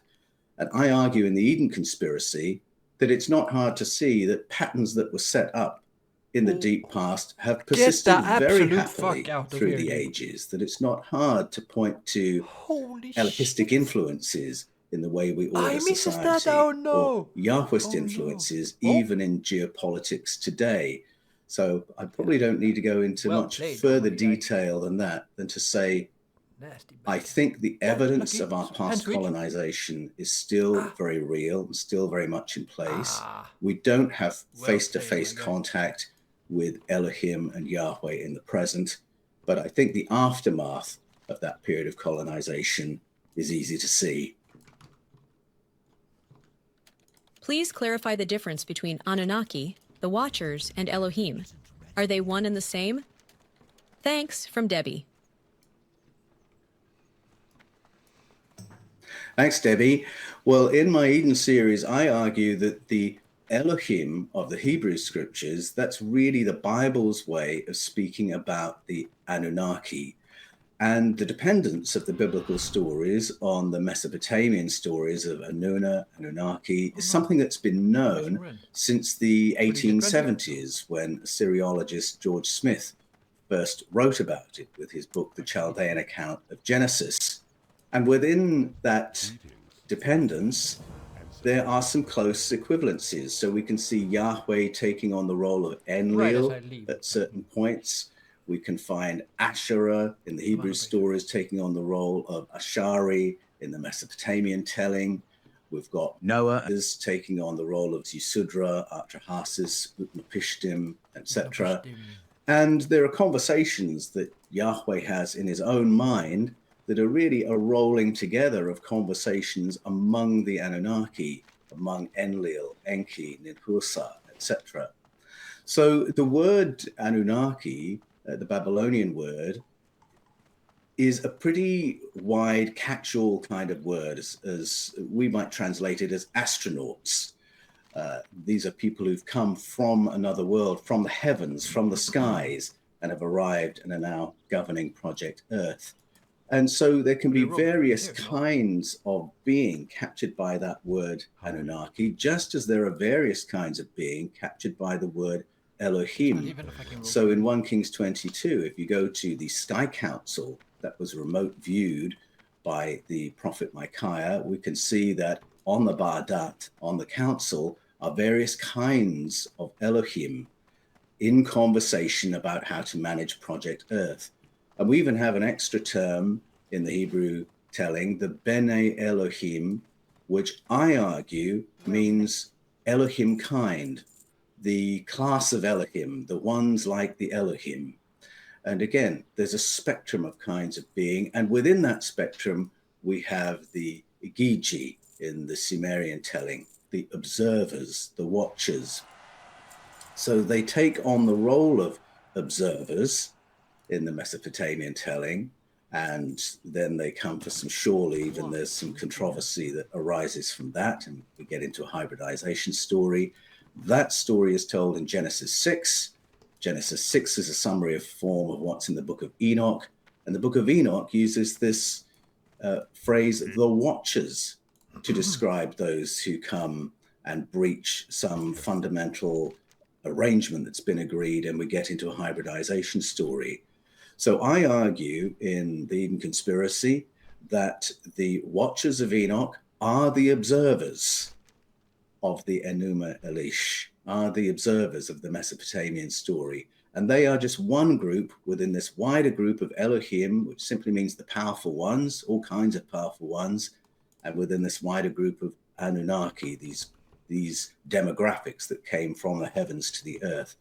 And I wouldn't say interfered in the human story, because they did incredibly important and creative things in the human story as well. But it was certainly a spectrum of experience reported in those narratives. I understand that you still consider yourself a follower of Christ. Are there any other religions that fit your current belief system? Would you consider starting one, or are you totally against religions?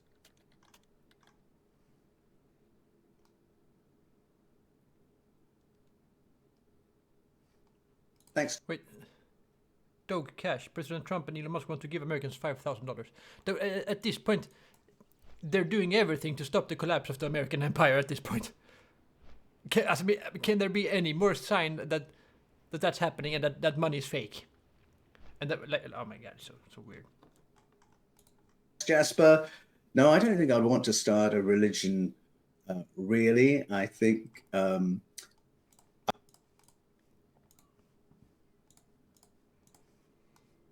a sick one. I haven't seen. Or is that the one Optimum already did?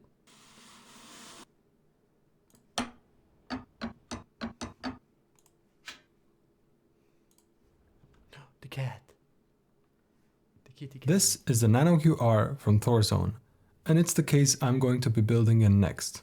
In this video, I'll be going over my thoughts on this case so far, and also go over what my plans are for a full build video. But first, let's talk a bit about what the NanoQ is and where it's coming from. It's a relatively recent case on the market, with the first batch having been delivered to buyers only a few months ago. I have been following along with its development for most of the year, and I was impressed with Thorzone's frequent updates and their transparency and willingness to improve based on feedback. So when Thorzone offered to send me a sample of their upcoming batch 2 release, I was more than happy to try it out.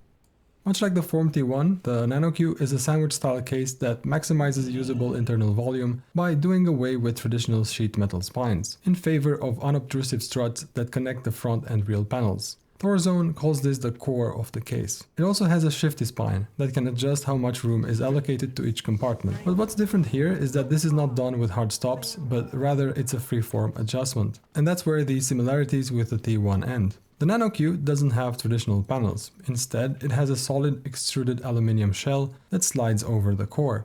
It's quite a clever solution that gets you a monolithic looking case with practically no seams and no visible screws. But this can be both a blessing and a curse. Extra care is needed when sliding the shell over the core to avoid catching loose wires or scratching up internal components. You can have the NanoQ sit horizontally, or by using handles available as a separate accessory, you can have it sit vertically. There's two size options available, the S, which has a volume of 11 liters, and the R, the one I have in front of me today, which comes out at 16 liters. 16 liters is quite a jump from 11 liters, and even though it may not sound like much on paper, the difference is quite noticeable in person. Compared to the T1, the NanoQ-R is practically huge.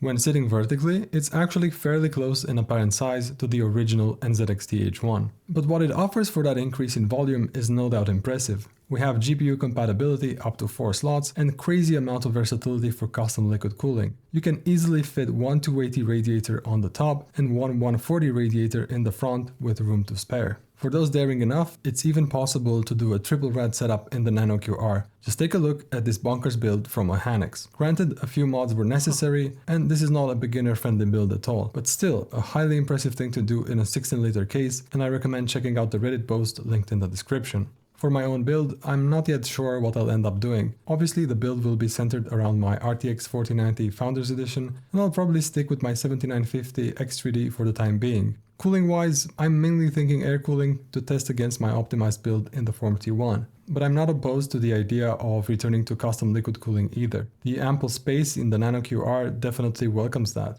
My dream loop would consist of dusting off the Mod Ultra Lobo and pairing it with Mod Ultra's upcoming Super Slim 4090 Founders Edition block. If you guys have recommendations or suggestions, I am happy to take note of them, or maybe particular setups in the NanoQR that you'd like to see me try out. I do have a few rough ideas in mind of what I do for an air-cooled build, and I'm very excited to try those out. It's funny, being used to work with only 10 liters of volume, it now feels like I have more volume that I know what to do with it, at least when it comes to air cooling. Still, one thing I learned from min-maxing in the T1 is that often a few millimeters of breathing room in between fans and panels goes a long way in minimizing unwanted fan turbulence noise. It's not always a good idea to make use of every last millimeter of clearance. Okay, let's talk design. I'm going to say something perhaps a bit unpopular. I find the design of the NanoQ to be somewhat overstyled. It's a very bold design, that much is certain, and Thorzone have managed to create a unique and recognizable look, which is no small thing to do in the world of SFF cases. I just feel that perhaps the design could have been a bit more toned down, but then maybe that's the thing, it wouldn't really set itself apart from other Swedish case brands like Loki with their famous Ghost S1 and upcoming Ghost R1 cases, or Fractal who have recently embraced a new and more mature design language with cases like the Fractal North. Fortunately though, Thorzone offers several customization options, like the walnut inserts, which I feel help tone down the look of the case and elevate it. I'm not normally a fan of wooden accents on PC cases, but here I think it just looks stunning, especially in combination with this carbon black color. And while we're at it, I really like the configurator on Thorzone's website. There's something very satisfying about seeing the renders update in real time depending on your choices. I want to also briefly mention the rear panel. There's nothing wrong with it, it's just that it looks somewhat plain in contrast to the front panel. There's no engraved logo or fun Easter eggs to be found here. Not that I need that sort of thing in my life, or maybe I do. Internally, I like the look and rigidity of the core, with its stainless steel struts. It is somewhat finicky, however, if you need to disassemble it. It feels more like working on an expensive watch than a PC case. It also looks like Loctite is pre-applied to most of the screws, which makes sense, as some of these screws don't need to be fully tightened, but they do need to stay in place. I'm also not entirely sold on the locking mechanism. When you push two of the front columns, a small knob slides into a cutout inside the shell, holding the core in place. Now, in horizontal mode, this is absolutely fine, as the core isn't really going anywhere. But in vertical mode, if you lift the case up holding onto just the shell, this little knob is the only thing separating the core from the floor. I don't expect it to fail, as that would take an incredible amount of force, but still, I'm not yet sure how to feel about it. I mentioned earlier the frequent updates that Thorzone is sharing with the community, so let's go over that now. The latest update, for instance, is a changelog that goes over all the updates and improvements coming with the second batch of NanoQ cases. Perhaps the most significant update is the updated riser, which was known to get caught when sliding the shell onto the core, and a lot of care was needed to avoid that. The updated riser now has protective tape on the exposed area between the core and the shell. The rest of the updates are mainly quality of life changes based on feedback from batch 1. Things like switching to higher quality Torx screws, the power button using a connector instead of soldered wires, slots instead of holes on the rails for better compatibility, and there's even a slight facelift to the front panel, which is now a bit cleaner looking and no longer has a power button symbol underneath the NanoQ name. While the version I have does have some of these updates, it does not have them all.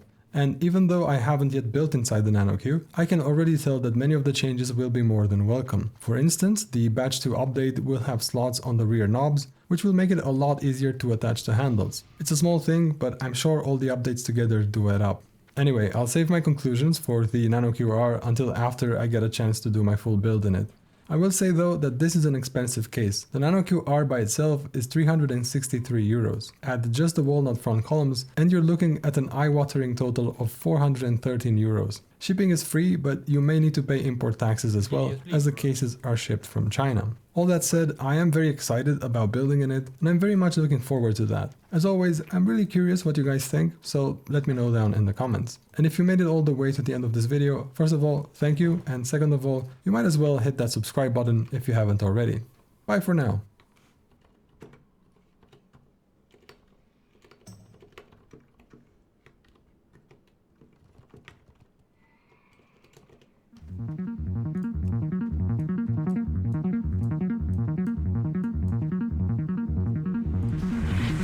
Whereas normal PC cases have side panels and all of these separate pieces, this case just has one complete shell. What's so special about that? Well, because there are no separate panels here, there are no panel gaps, there are no creases on the outside, there's no visible screws or anything like that, and there's also no color matching issues or anodizing mismatching between the panels because it's all just one giant piece. It's called the Thorzone Nano Q. The one that I have here is the larger R variant in silver, which looks absolutely unreal in person. I have to say, it just looks supremely overkill for a PC case. There really aren't many interesting PC cases coming out these days. I just honestly skip most of them. But yeah, this is one which I've been waiting to see and build in person. The main question I have though, is the Thorzone actually better than the Ncase M2? Because I've just put them side by side here, and they're really not that different when it comes to size. Both come in around 16 liters. The Thorzone is a little bit longer while the Ncase M2 is a bit taller. But yeah, both are really trying to do the same thing, which is be an ultra premium desktop enclosure for your mini PC. But yeah, let's talk more about this Thorzone and specifically this exterior shell, which is, let's be honest, the main event here. If you're looking to buy this case, this is pretty much the reason for it. It looks unreal in person, and it is actually just one giant piece. There's no trickery or joint. Am I going crazy? Yeah.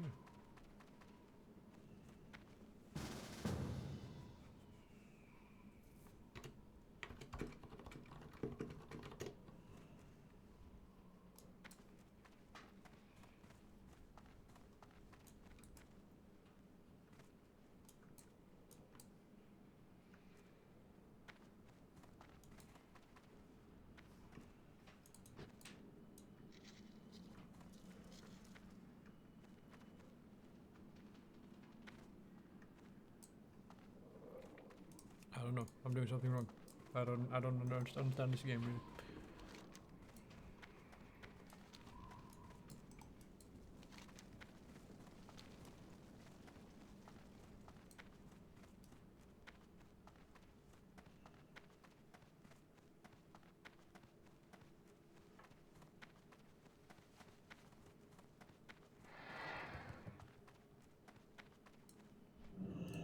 Loktar. For the Horde.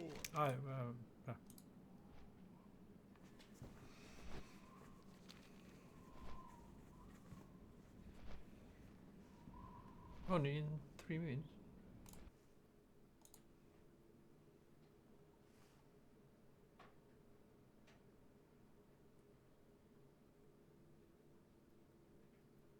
Oh my god, he's right. Oh my god, I'm gonna miss it. Oh my god, I'm gonna miss it. Ah, fuck it. We'll get a new one tomorrow.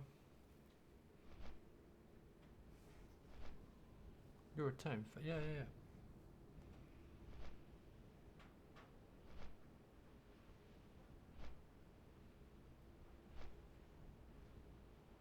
7 p.m.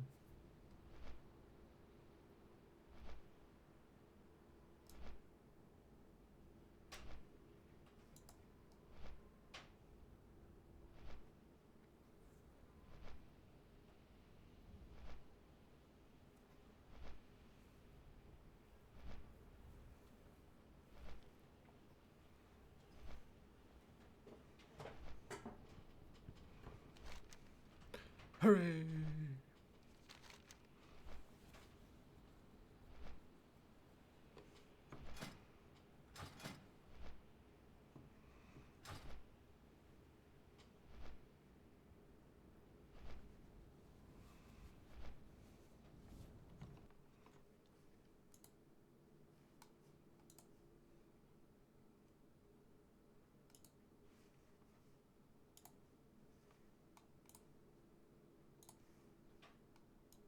On the Becoming Brigitte series, because I know there are so many lingering questions. Is Brigitte Macron, the First Lady of France, Emmanuel Macron's biological father? We're hearing that a lot. Where is the real Brigitte Trogneau?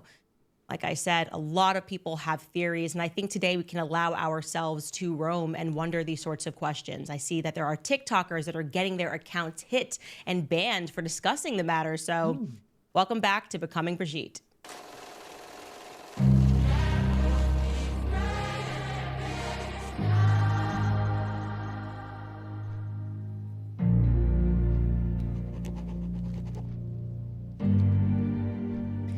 think it's safe to say that my interview with journalist Xavier Poussard completely melted the internet. It definitely melted our website at CandaceOwens.com. There were many people who had not previously engaged in the series entirely, but they saw the now infamous side-by-side of the photo of a young Jean-Michel when he was 18 years old, taken at an engineering school, next to the current French First Lady, Brigitte Macron. And they were just kind of jolted into the understanding that something was very wrong. Like, yes, you can be an almost identical twin with your brother who you're supposed to have, like, 7 or 8 years apart from, but that doesn't seem to be the case. The photographic evidence became instantly, I think, undeniable for a lot of people. And so now we have just a lot of people that are going backwards and diving in from the very beginning, as they should. I am recommending do not start at that interview and then jump into this episode. We have covered so much. One can only come to understand how such a potential identity swap could be feasible if you begin to map out the supporting cast of characters. That's why we took our time here, because you have to understand who is around these people, what is their network, how much power would it take if you did want to create identities or destroy identities. And we've arrived there. We have finally arrived there.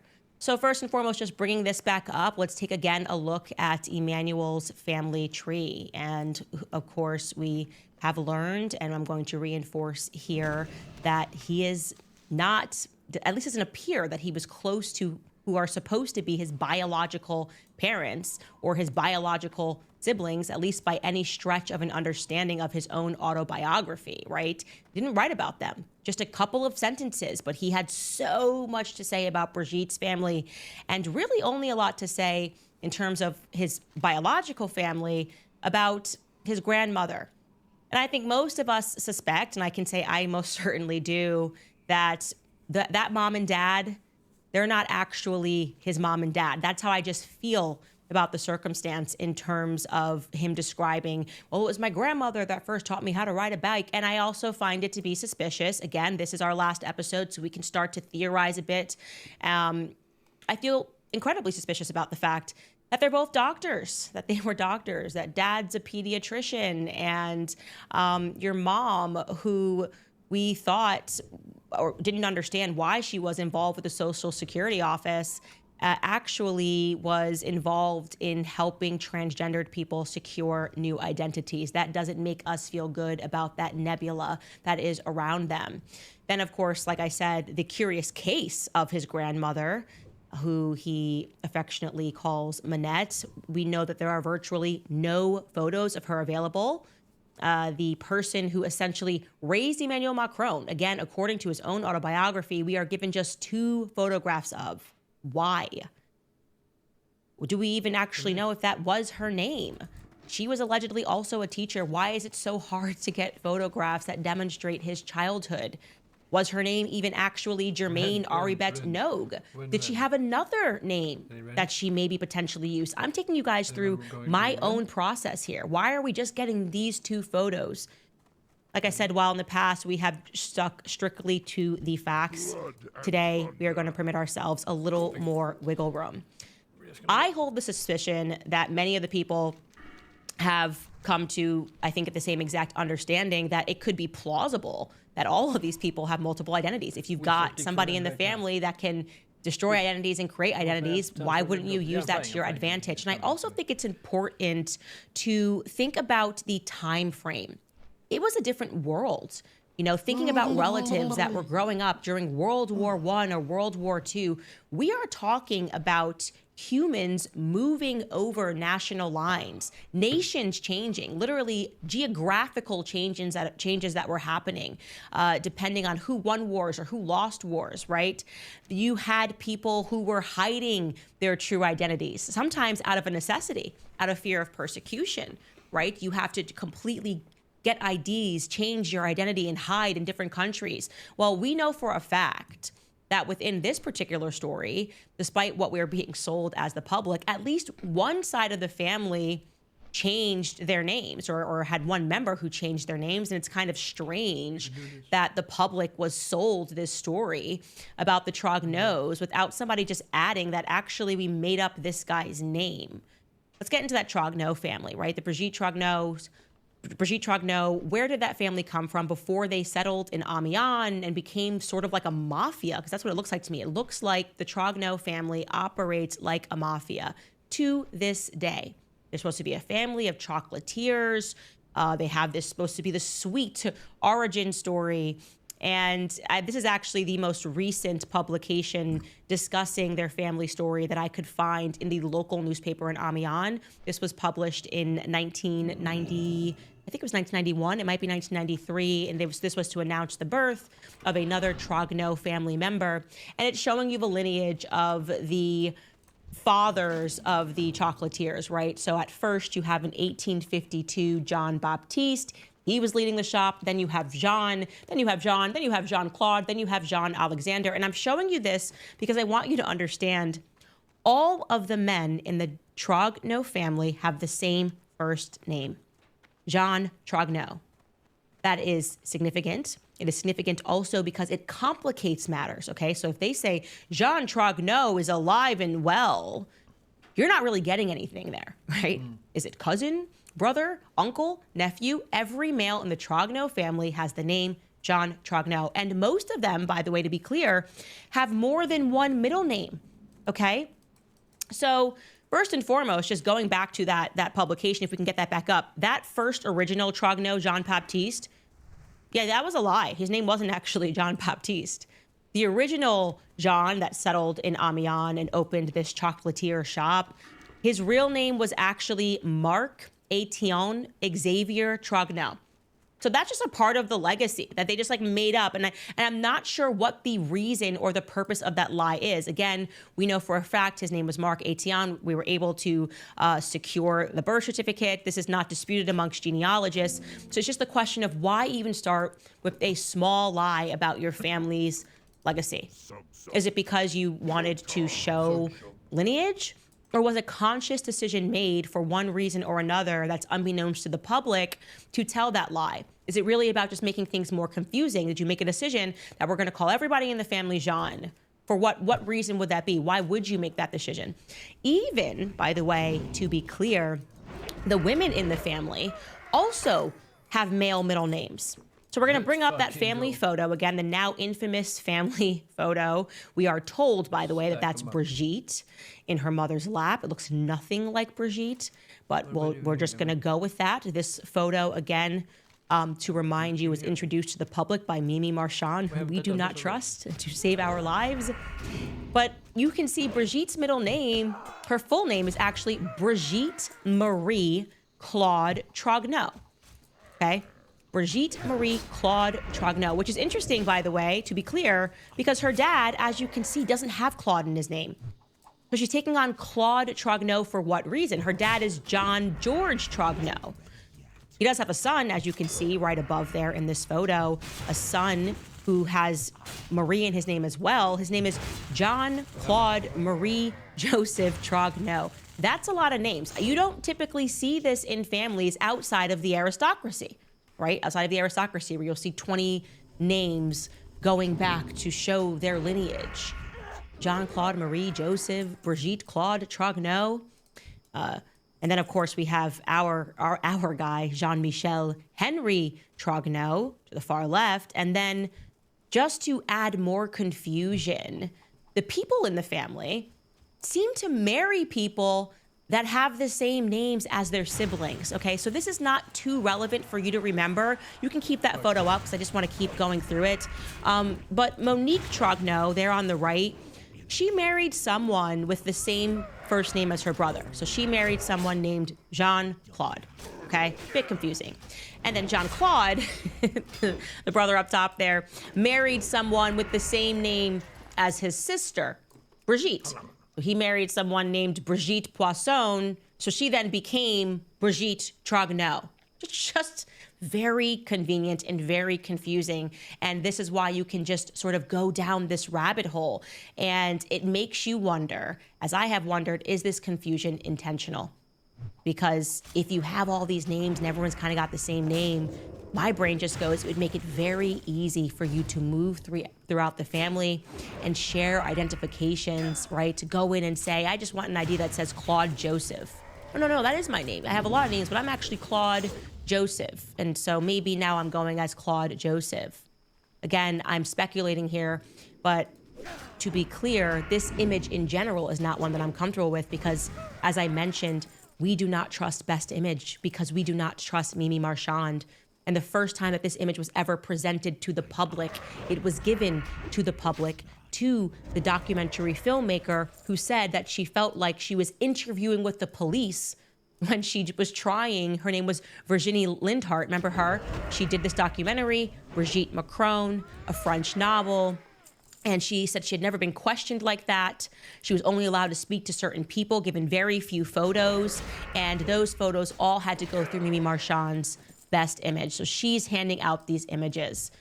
And her history, Mimi Marchand's, of being accused of forgery and extortion, I'm starting to wonder what exactly Best Image specializes in. That they had the exclusive on any photos from Brigitte's past and only produced a few. Do they specialize in Photoshop? Because there's one thing that some people on the internet have caught on, a couple of things really that jump out to me as odd about this photo. First and foremost, that girl on the far right, Monique Trogneau, okay? Look at her hands. That looks weird. What's going on there? It looks like a lot of fingers, maybe potentially too many fingers. Looks like 6 fingers, 3 of them of which are nubs. I mean, maybe she was throwing gang signs. Maybe she's in a gang. I don't know, but that looks very weird to me. And the one thing that I do know about Photoshop is that people say it is incredibly hard to Photoshop hands. That's usually where people get caught Photoshopping. And you see all these scandals. We knew Kim Kardashian Photoshopped it because of her hands. She's missing a hand. She's missing a finger. I don't know why that is. I don't work in that space, but it is incredibly hard to Photoshop hands and fingers. And then there's Monique's face in general. As soon as I saw it, after going through so much of Brigitte's history, I realized, and we can pull that photo up again, that Monique just looked familiar to me. I felt like I had seen that face before. I'm being told this is an older sister, but to be honest, she looks a lot like this photo. Okay. I was like, this photo looks very, very similar. These are supposed to be 2 different people. It looks like, I don't know, how could this be 2 different people? And if you're wondering what that photo is on the left, that's a photo of Brigitte. Apparently, they dug up France 3, came across an old photo from 1989 of Brigitte. Dude, I don't know, but all I can tell you is that Brigitte Macron is a man. Full stop. Like, there's no ifs or buts about it. She's this lady right here is an amazing journalist. So there you go.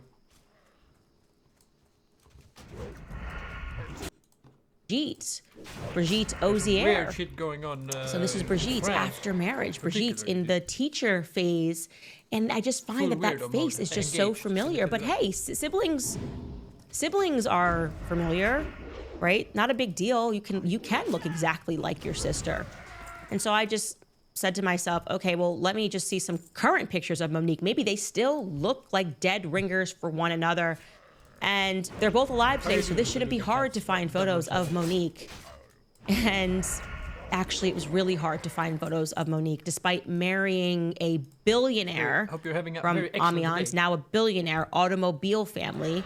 Monique Trogneau marries this guy, again, not important for you to remember, named Jean-Claude Guidet, who owns like the largest automobile billionaire company in France. She just never took photos throughout her life besides that one. Can't find a wedding photo, nothing. And Xavier Poussard had warned me because I was texting him going, how is this possible? I mean, come on. How do you marry a billionaire? Marry someone who becomes a billionaire, and there's just no photos of you. And there's like 1 photo of her husband. I'm like, this can't be a thing. I understand privacy, but this is not a thing. And Xavier warned me, don't start down the rabbit holes because nothing makes sense. As soon as you start looking at the story, you realize nothing makes sense. And that's exactly what they want, essentially to drive you crazy, to confirm what should be very basic things. And for whatever reason, it's virtually impossible to do so. Despite the big names of these families, despite their proximity to power, it is virtually impossible to confirm anything. So I just went ahead and I left it alone. But there's one thing that I find that makes entirely no sense, and it's very strange. And I would very much like to invite the public to jump in on this incredible mystery, okay? So many of you had suspected that these families might all be related. Are the Oziers, the Trognos, and the Macrons all just from the same family? Is there a chance that Brigitte Macron, some of you asked, is actually the father of Emmanuel Macron? Now, to be clear, I had never made that statement because I wanted to keep this series factual and to pull away from my gut and to be like Xavier and to only go with the documents and the things that we could confirm. But there is obviously a lot going on here, a lot of evidence which suggests and points to the conclusion that the secret seems to be bigger than just having a transgendered wife, right? I mean, think back to the moments that we went over here of President Emmanuel Macron looking to his wife, Brigitte, for answers, basic answers about the biographical background of his family. Remember that scene we told you about when he was speaking to a politician and the politician was like, yo, your sister lives near here. Where does she live? And Emmanuel freezes up and looks to Brigitte. Why don't you know where your sister lives, Emmanuel? What's going on here? Why does it feel like there is this relationship where maybe you and Brigitte's, you're, I don't know, more than a wife for sure, to be sure. Why does it feel like Brigitte is sort of holding your hand? Why does it feel like you've always had your hand held by people that are more powerful than you? We definitely know and have confirmed, like we did in the last episode, that he had his hand held through his career by David the Rothschild, a family that is known and is on record as having practiced incest, okay? Why and how did Emmanuel Macron get so close to the Rothschilds? So close that his colleagues said this dude didn't even know what EBITDA meant, and yet he became the youngest managing partner. We understood that whatever it was, David Rothschild was holding his hand. He just couldn't question the power that he was being given, and we would laugh at him in meetings because he knew nothing about finance. Why did David Rothschild see to it that Emmanuel had his hand held? Vice is nice, but incest is best because it stays in the family. That is a direct quote from David de Rothschild's cousin, Natalie Reams Rothschild. And in case you don't believe me, here is a clip of her saying that, by the way. Take a listen. Show the clip. Et comme on faisait très souvent dans ces familles-là, vice is nice, but incest is best because it stays in the family. She said it in English. She switched right over from French and said, "This is what we say in our family. Vice is nice, but incest is best." You know what's funny? We have that also. Me and my family. We say we're a little bit fucked up because we're like this. But that's a joke. That's not true. This is true. Then there was a biography which was written by author Natalie Livingston, which was entitled The Women of Rothschild, which sort of revealed the maniacal desire that the Rothschild family had to maintain their fortune and their power in the world, a desire that was so maniacal that they practiced family incest. That is just undeniable. It is a fact, okay? And allegedly, they did this only until it was no longer socially acceptable. Right up until the late 19th century, you guys, right before we get into this Trogno family. It's just amazing. Then they said, no more, no more. And what's interesting in this book is that Natalie Livingston documents that the reason for this is the original Rothschild, Mayor Amschel Rothschild's will. She says, quote, "It goes back to that will. In it, Mayor Amschel Rothschild said that nothing was more important than the family, and that meant at any cost. It was about preserving the unity of the bank and the integrity of the name. There's no question endogamy can't have been great. For example, there's an enormous amount of mental health issues that ran in the family. I can't believe there's not a correlation between endogamous matches and the issues of mental health." She then even discusses how that mentality within the family was so strong that they believe that any woman who stepped outside of the family in terms of who she married was cursed. Like, you are cursed because you did not marry your cousin, brother, uncle, whatever it is. So of course your brain wanders and you begin to think naturally in this story, why did David de Rothschild pluck up Macron? A guy who his colleagues said did not even know what EBITDA was, and yet David Rothschild moved to make him the youngest managing partner in the bank's history, okay? A bank's goal is to make profit. If you're a Rothschild, you care about making profit. Of course, if you care, especially in a maniacal sense, about making sure that your power is not lost in the world, the last thing you're gonna do is pluck up some obscure guy who knows nothing and pull him through the ranks. You would only step outside of that obvious goal of wanting the bank to make money if there was something more important to money, and that would be power, right?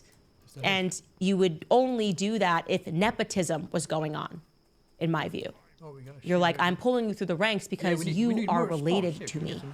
And what matters more to me is that this bank and whatever it is that you do maintains within the family. You give someone a job not because they're qualified in that sense, but because they are your family member, right? How and why did David de Rothschild get so close to the Macron family of doctors and the Trogonot family of chocolatiers, right? How? But I can tell you, and again, we are now being purely speculative, is that my instinct, my personal instinct has always been that if you were going to inbreed, a father-son relationship might actually be too close. I always felt that if it took place, we would be looking for an uncle. I feel like that's just like a standard story, like an uncle molesting a child feels like that's what my brain instantly does, what my brain instantly searches for. And it turns out, you guys, you are not going to believe me, but this pattern of similar names in every family and the family members also extends to the Macron family. Remember, there are no photos known to date of Emmanuel Macron with his parents growing up. That is insane, okay? We do know that his father, the person that they tell us is his father, his name is, of course, Jean-Michel Macron.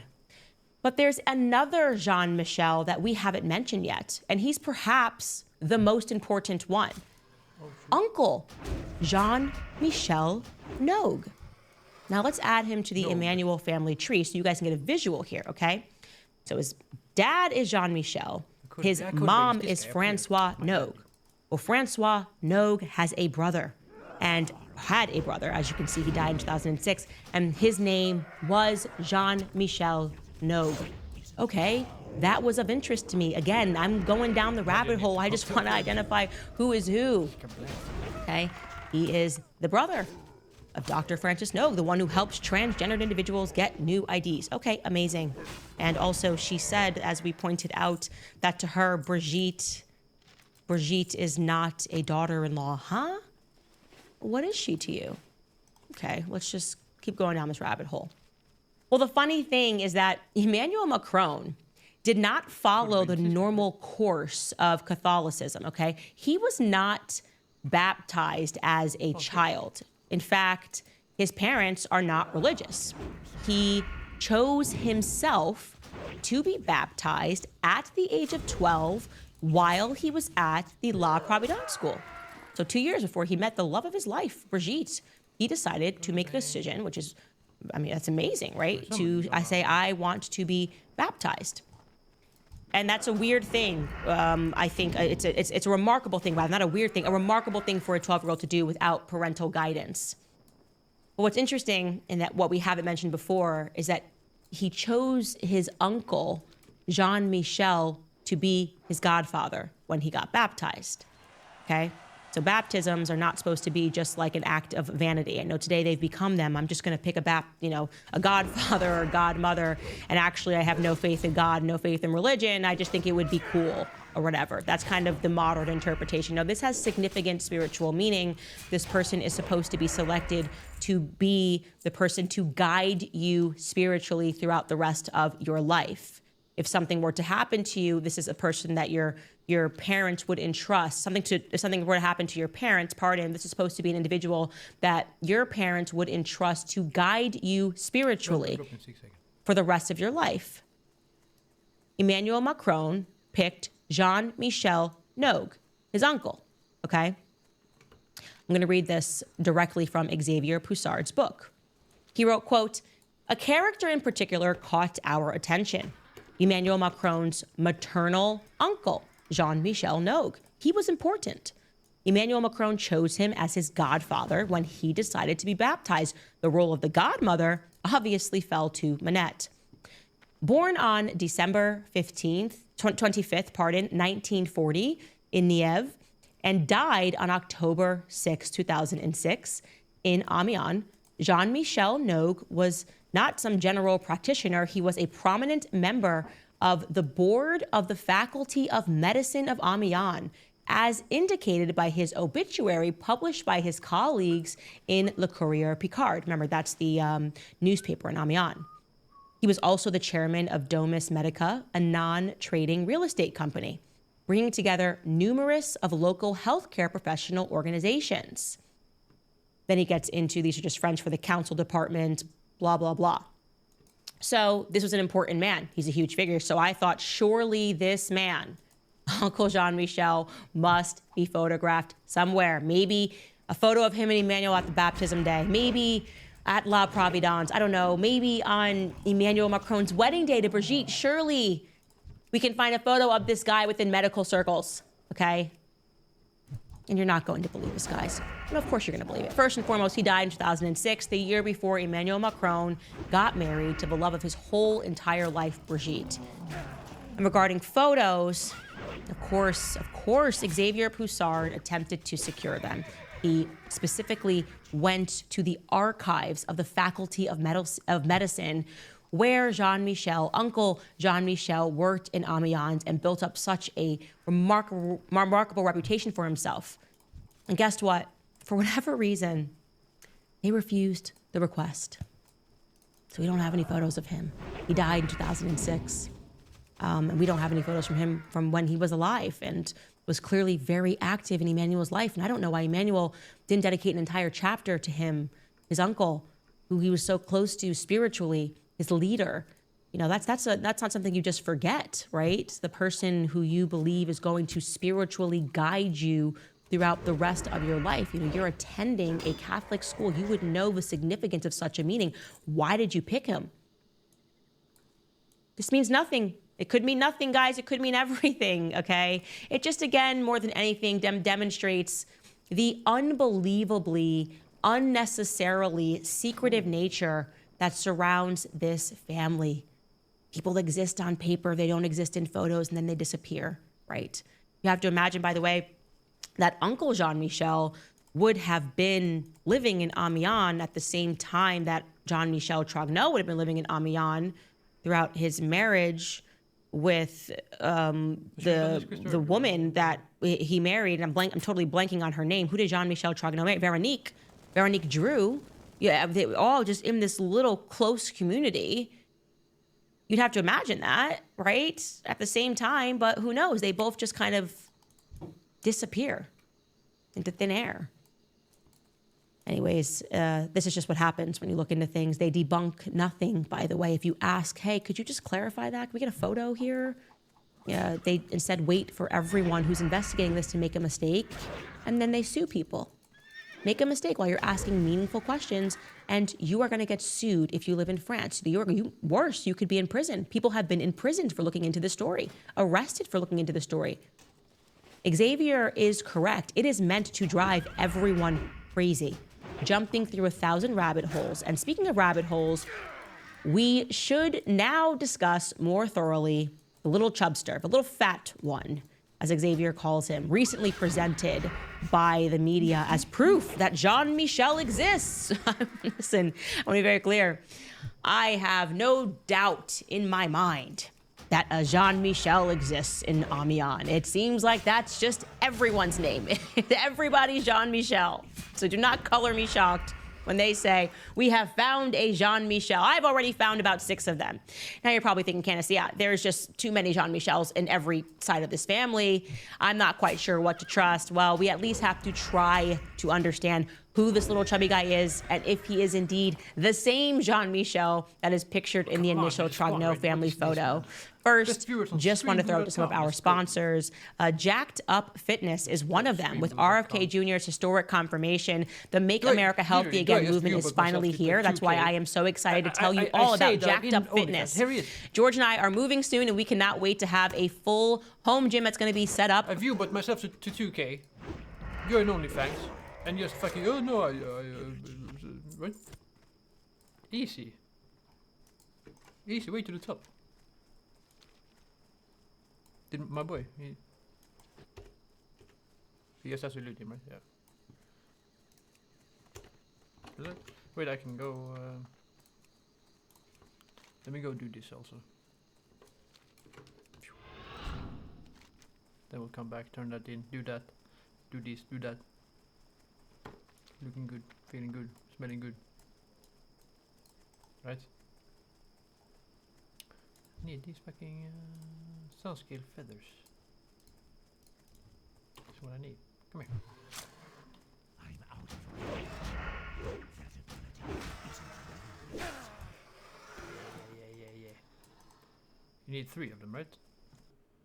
From these guys, with our busy schedule, we are so looking forward to himself keep his own and workouts going while leading the image phone. Pure Talk, which is my cell phone company, says no. She has her phone company now. .com/Owens for details. All right, now let's jump back into this. Let's try to identify the little fat one, the little chubster. Identify him. Okay. Go. Now, it's important that I keep reminding you that the public is being gaslit in a manner that would make even Sigmund Freud blush. About everything. We're being gaslit about absolutely fucking everything. That's why my boy Andrew Tate says that everything is fake. He's not wrong. He's completely fucking right. He was the father of gaslighting, okay? He gaslit little kids. We'll get into that another day. It is so easy to simply present photos of the current First Lady throughout the 80s, or photos of her with her brother, Jean-Michel, at any point throughout her entire life, okay? It's so easy. Don't let the media gaslight you and pretend this is crazy. It is the exact opposite. They are being crazy by not just putting all of this to rest. Even if her very active and photographed teaching years, even if she found some throughout her very active and photographed teaching years of her and Jean-Michel together, I'd be like, okay, cool. There is only one massive family reunion photo that I could find since that family photo that was taken in the 1950s in Amiens. And this photo was actually published in 1991 in a German magazine, and I'm going to show it to you. Now, you can see on the right there, we have got Brigitte, now Brigitte Ozier, and missing from this photo is Jean-Michel. There's no Jean-Michel in this photo, and it was allegedly them all getting together to celebrate the 50th wedding anniversary of the father, Jean-Georges Trogneau, and his wife, Simone. So why would you not have all the siblings there that are alive? Doesn't that seem like quite the event to miss? Just be like we should very easily be able to say that the siblings are all here because you don't just miss your parents' 50th in 1991. We know that Jean-Michel has never died on paper, okay? He's never died on paper. He is still alive, according to Brigitte Macron, but what he does, what he has been doing, what his career is, nobody knows. Nobody knows. We are told in one book by one journalist who found it to be very suspicious when she went out to investigate this circumstance, Emmanuel Anizan, that she was told in Amiens that he just plays cards with his friends. I guess he's just a private guy who never left Amiens. That's what we're supposed to believe. He never left Amiens after his divorce from Veronique Drew. Now he's just kind of like retired and playing cards in a cafe with his friends. Okay, nobody really knows what he's been up to. So with questions that were then reaching a fever pitch amongst the French public when they realized that, for whatever reason, this brother had been sort of left out of Brigitte's story, and now they're being told that, well, him and Brigitte were so close that at his wedding, she signed, at his very private wedding to Veronique Giroux, she signed on as the witness, and also at her wedding, he was the best man. People are going, what's going on here? Where is this person? Suddenly, the media had to start making up some answers, and the answer that they provided was, oh, little chubby guy. As I discussed with Xavier Poussard, we are told that this guy is the extraordinarily private Jean-Michel, all grown up. Now, I can tell you right off the bat, in case you're wondering, the World Economic Forum Chinese software program says, no, that is not the Jean-Michel that we are looking for, of a little boy in the photo. I can show you this match right here. The confidence is 54%. Now, Xavier does say that when it comes to glasses, just to be super clear with you guys, that the technology doesn't want you to use two people that are wearing glasses, or glasses in general. They do caution can sometimes shade the face in a different way. But you can see here when we're showing you this, we're talking 52% confidence on the little chubby one next to him. Anyways, it would be easier, rather than having to use technology, if the Élysée Palace just came right out and said, yes, this is actually Jean-Michel Trogneau, the one you've been looking for, the same one pictured in that 1953 family photo from Amiens. It's such an easy thing to say, but that's not their thing. Clarity is not their thing. Ease is not their thing. Hush, hush, be quiet, threat, sue is their thing.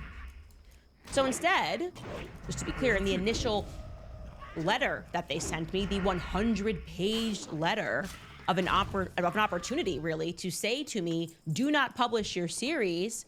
I am telling you that this Jean-Michel that you're looking for, that little boy Amalek, is alive and well, and they could have just provided me photos of his missing years. They decided to squander away that opportunity by instead sending me screenshots of the little chupster at the inauguration of Emmanuel Macron. This is what they sent me. This is the exact language. What's more, Jean-Michel has recently appeared in public.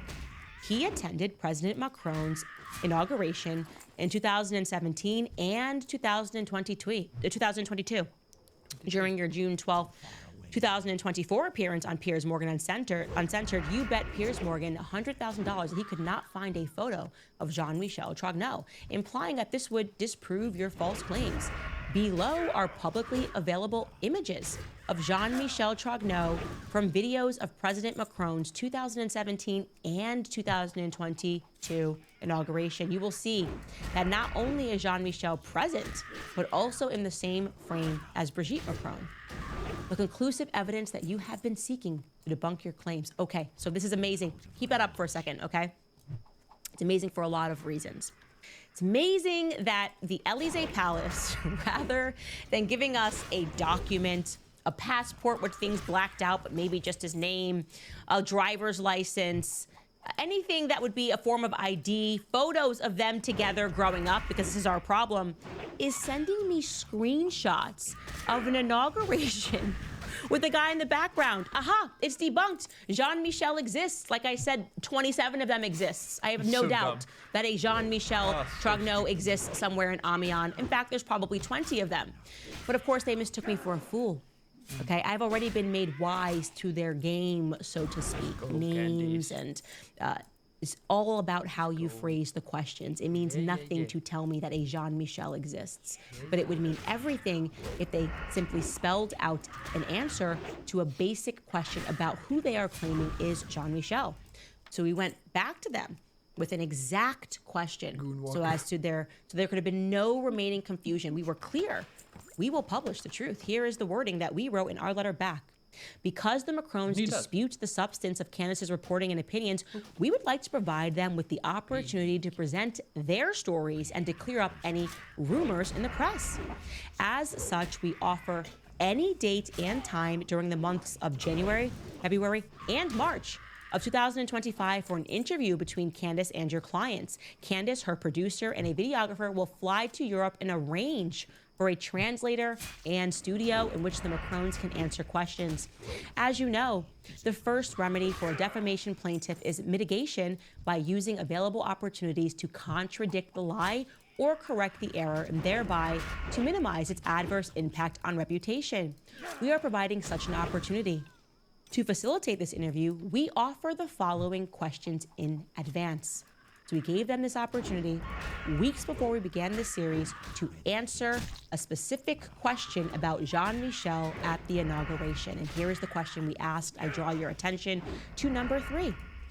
Is the man you showed at President Macron's inaugurations in 2017 and 2022 the same individual pictured on the far left in the Trogneau family photograph from Amiens? Yeah, I'm awake to your game, okay? Don't tell me names. Tell me, is this the same person? And of course, you guys, we never heard back. They had the energy and the frustration to write the letter and say it's a lie.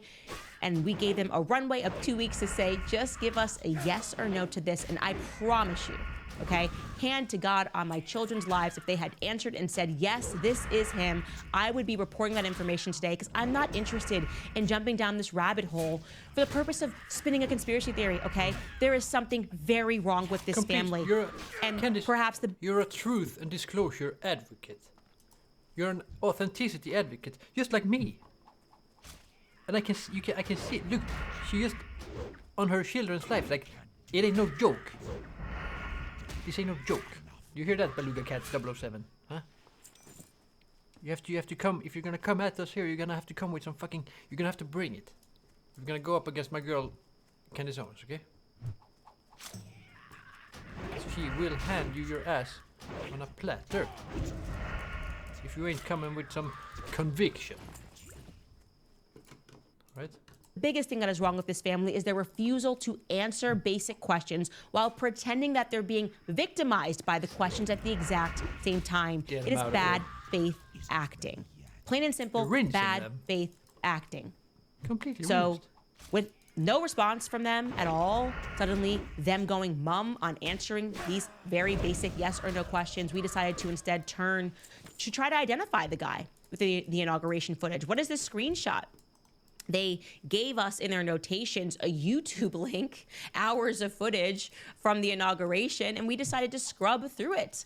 Okay, Elysee Palace legal team, we will raise to the challenge and look through this. Maybe there is this familial vibe we can pick up on.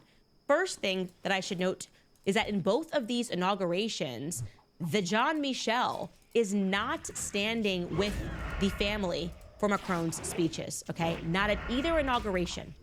In the 2017 inauguration, here's a still. He is standing with a bunch of priests, okay?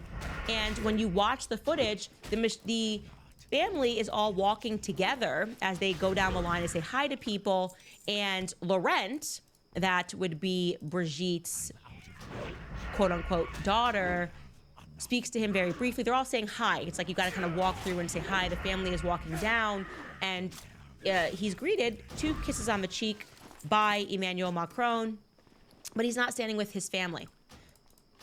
Maybe he showed up late, right? Maybe he just showed up too late, got ushered in. Okay, fine.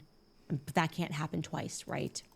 Something that's also interesting is that Jean-Claude, his alleged big brother, who he wasn't standing with or anything, was also present on this inauguration day. And yet Jean-Claude, at the luncheon which followed this speech, was seated at a table with his siblings. He was seated, Jean-Claude was seated with Brigitte. Here is a photo of that luncheon, okay? Not Jean-Michel, not the person they allege is Jean-Michel. For whatever reason, he was not seated with his siblings. Now that's in French, the bottom, it says, this was published, by the way, in 2023. Interestingly enough, in Paris Match, and they were speaking about the Trogneau family, and they declined to mention that Jean-Michel, as they're telling us now, was at this inauguration, not sitting down at this table with his relatives, not sitting down with his brother, not sitting down with Brigitte. And what it says down there is at the table of Brigitte, her brother, Jean-Claude, and loved ones. Okay, interesting. Maybe he needed some fresh air. Who knows? Maybe he didn't want to sit there. Maybe they've got a strange relationship. But let me tell you, it's going to get even stranger at the 2022 inauguration. Because scrubbing through the footage, I once again recognize that Jean-Michel is not standing anywhere near the family for the speech. Was he late again? I don't know, my friends. I'm going to show you this because even more awkward is the fact that when Emmanuel finishes his speech and does the walk, he goes over to the family section. Here he is. And he makes a concerted effort to kiss and hug everyone alongside Brigitte. You'll see Brigitte just a pace behind him, intentionally pausing to kiss and hug all the family members. You can see them. They start leaning in. They come out. Look at, mwah, love you. Oh, let's take our time here. Tefan looking so proud. Now he's not walking with anyone but Brigitte. I'm not exactly sure who that guy is, but what we're seeing here are nephews, cousins. We're able to confirm who all of these people are. This is clearly the family section. And once again, I want to be clear, it's both sides of the family that are standing in this section. It's not just the Macrons. It is also, obviously, Brigitte's family. And you're going to see that. I'm just going to let this play because it's important for you to recognize the differences here. This, by the way, in case you want to look this up yourself, is at the 43-minute mark of the inauguration. He starts going through his family.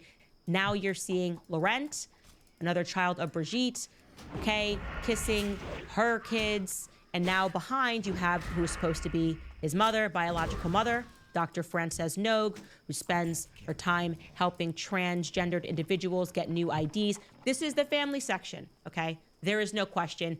The person they allege is Jean-Michel, for whatever reason, once again, does not want to stand with his family, okay? You fast forward. So that, again, is the 43-minute mark. Then you have to fast forward all the way up to the 51-minute mark to see him finally approaching Jean-Michel. And a couple of things I'm going to point out to you. Now, this is the screenshot where the legal team had the audacity to say, in the same frame, he's in the same photo as his sister Brigitte. What they left out was that Brigitte completely ignores him. I mean, completely does not say a word to the individual that is supposed to be her brother. Let's watch this together and watch how awkward Emmanuel Macron is with this individual. So you are seeing this, if you're on audio. That's her brother. That's supposed to be Jean-Michel, okay? They won't answer that for sure, but that's supposed to be who they're trying to make us believe is her brother. Nothing said. Emmanuel, Brigitte just completely, oh, there's the frame where they're trying to like, oh, she's right there with her brother. Says not a word, okay? You can go back and watch this. I did not make this up. Look, it just walks right by. Who would do this to their brother on Inauguration Day? Emmanuel Macron now. I feel like if I was in the presence of my brother-in-law, I'd like feel like I must go up to him first, right? Like I better go up to him first. And then Emmanuel's like, oh, okay, I have to say something. A little friendly, goodbye, and that's it. Okay, now let's pause that frame. Who's he standing with? Let's back up a little bit if you can, Mark. See that guy in the background? You want to know who he's standing with? David Rothschild. Jean-Michel is standing with David Rothschild. Well, I'm truly amazed by this. Because Jean-Michel didn't have a career in banking. Jean-Michel may have had a career in baking, but not banking, right? He's supposed to be from the family of chocolatiers. He's never left Amiens. We can't find any evidence of him having left Amiens. So what's he doing? What's his relation to David Rothschild? Why is he standing there? And please just make sense of it. Again, I'm just a regular old person. I got nothing but street smarts, but I got to tell you, my entire family is all the way down there. And I've decided not to sit with them, not to stand with them, but to be by myself with security and David Rothschild. Ladies and gentlemen, what the hell is going on? What's going on? Do you feel convinced that's a family member? Nope. Brigitte, once again, doesn't want Jean-Michel at her table. They were so close when she got married to Andre Louis. Please, I need you to be the best man. So close when he got married to Veronique Drew. It must have been a massive family falling out that makes it so that even when he's at the inauguration, he doesn't stand with the family. Like, it just must have been an absolute disaster of a family falling out. And again, what do the Rothschilds have to do with Amiens? I just find this to be an incredible theme here. So what does this all mean? What does this all mean? Well, what it means is that, unfortunately, guys, I can't answer these questions for you, and neither at this moment can Xavier Poussard. But what it means is that for the first time, rather than the entire world being told by the mainstream media, being gaslit by the mainstream media to believe that there was nothing here, and Candace was having postpartum psychosis by looking into this story, now millions and millions of people worldwide are going to look into this story. Millions have watched this series. Millions are emailing. Millions are investigating. And someone somewhere knows something. Someone somewhere saw something.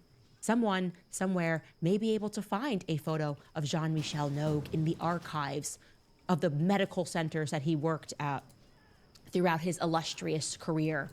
Someone somewhere maybe recognizes which Jean-Michel that is, okay? Someone somewhere perhaps knows the answer to the mystery of what happened to Brigitte Trogneux. Where is Brigitte Trogneux? Was Brigitte Trogneux given a different name? Did Brigitte Trogneux die young after having children? I don't know the answers to these questions. It's taken Xavier Poussard, and people like Natasha Ray, almost a decade of their lives to get us to this point. Many of them giving up their freedoms. Natasha Ray has been in and out with a cancer diagnosis, being tortured by the Trogneux mafia, as I would describe it. Because they act like a mafia when you start prying into this. Of course. We will legally abuse you if you start asking these questions, because that's what we'd rather do than answer anything. They have given up a decade of their lives to researching this, and now we have the ability to crack this wide open. And so if you have information about this family, maybe you're somebody sitting in Algeria, and you're going, yeah, no, I remember him. Yeah, what goes on in Algeria at this time? Maybe you went to school with Jean-Michel Trogneux. Maybe you are in the French military and you see something strange about access to his files, because there is a file. There is a military file that is being locked down as it pertains to Jean-Michel Trogneux. Again, something that is supposed to be made available to the public, but they won't make available. And they just want to gaslight us about that. He's just so private. So private, but he does go to the inauguration, but so private he doesn't want to stand with the family or be involved with them. He'd rather stand with David de Rothschild. Help me out, guys. You have information, please send it to info@CandaceOwens.com. It is my instinct. Yes, I agree with those of you that are commenting right now that we are looking potentially at incest. That is what in my gut feels. It has to be a secret so big that it would make them react in this way, because it is a type of violence to treat journalists like this. It is a kind of emotional violence to do these sorts of things, and they do it as though they know that vice is nice, but incest is best, and things should be kept within the family. Anyways, you guys, before I get into answering some of your questions, I want to remind you about our last sponsor, Nimi Skincare. You guys know I absolutely love them. I'm always promoting them on my Instagram. They're really a wonderful company. If you are ready to maintain the new year, new me momentum, and you're looking for a good skincare regimen, from gentle formulas to luxurious treatments, Nimi offers everything you need to keep your skin glowing. Right now, you can use code Candace10 at checkout to enjoy 10% off your order. Whether you're pampering yourself or surprising a loved one, now is the perfect opportunity to try Nimi's transformative skincare at a great price. Nimi Skincare isn't just another beauty brand. It's a celebration of faith, family, and freedom. Proudly made in the USA. If you're looking for something extra gentle, Nimi's clean, fragrance-free formulas are ideal for sensitive skin and those that are seeking a pure approach to self-care. So use code Candace10 today at NimiSkincare.com. That's spelled Nimi skincare.com. Promo code Candace10 and you will save 10% on your purchase. So give yourself or someone special that gift of glowing, refreshed skin. Go strong into 2025. NimiSkincare.com. Promo code Candace. I also want to add here, guys, if you appreciate this series, we've kept this obviously entirely free. So much work has gone into this. It would mean the world to me if you're watching this right now and you Biden administration in 2021. And today we expect Kash Patel to be confirmed as the next director of the FBI. We are proud to announce that the President will host his first official cabinet meeting here at the White House next Wednesday, February 26th. In just 4 weeks, President Trump has already hosted the leaders of Israel, Japan, Jordan, and India. And next Monday, the President will host France's President Emmanuel Macron. And on Thursday, the UK Prime Minister Keir Starmer will visit the White House as well.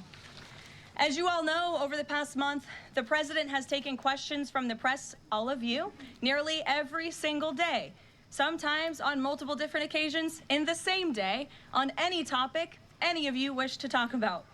President Trump set the tone on this approach immediately when he took more than 12 times the questions in his first few hours in office, as Joe Biden did in his entire first week.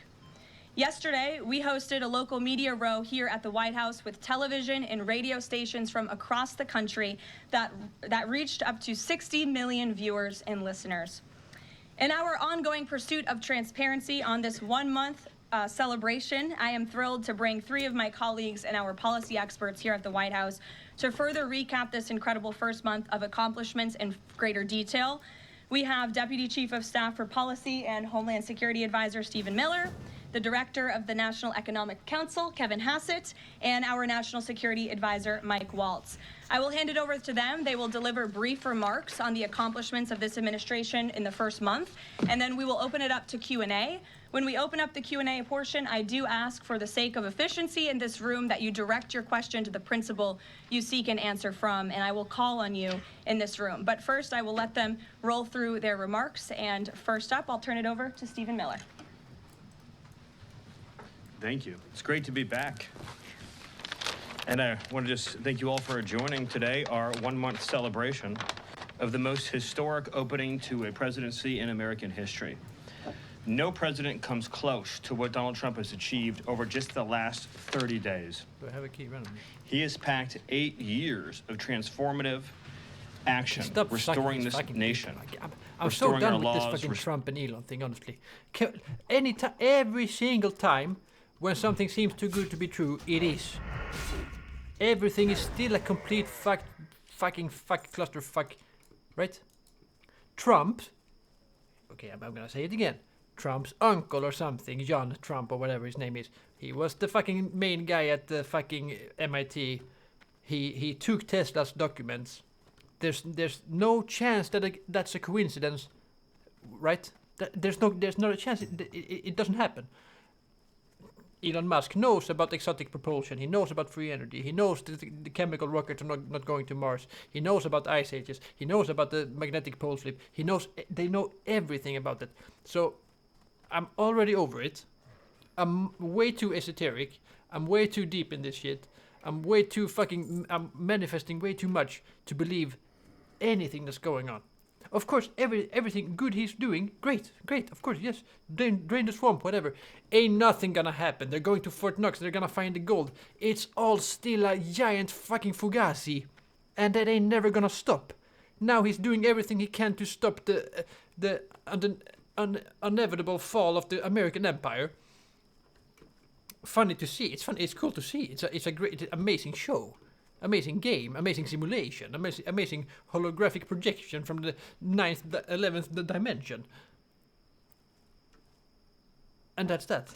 Keep going. Restoring fairness, restoring economic opportunity, restoring national security in just 1 month. No one in this country has ever seen anything like it. And when you look at the consequentiality and the significance and the transformative nature of the actions he's taking, it truly defies description. For example, in just one area, this nation has been plagued and crippled by illegal discrimination, diversity, equity, and inclusion policies. It's strangled our economy. It has undermined public safety. It has made every aspect of life more difficult, more painful, and less safe. He has ended all DEI across the federal government. He has terminated all federal workers involved in promulgating these unlawful policies. He has ended diversity, equity, and inclusion in all federal contracting. It's funny because as soon as they ended that, you guess what Sweden is doing? We're fucking implementing that shit, dude. We get some sort of minister for fucking some bullshit position that doesn't matter, that shouldn't exist. And now, as soon as they start tearing it down, we in Sweden, like the absolute fucking we are so unbelievably behind and stupid. They start implementing that shit, and then they argue about it's not equity, it's equality or whatever. I mean, get the absolute fuck out of my face. How stupid can people be? It's so annoying to be so amazingly over target and have to listen to these fucking idiots. They're so dumb. I shouldn't say that. They're not stupid and dumb. They're just lost. They don't know what they're doing. They don't know. They have no clue. You know, I have to say it like that instead because fuck. It's not good, boys. It's not looking good out here. I can just have them. I can just do this quest while they kill him, and then I can go and do him.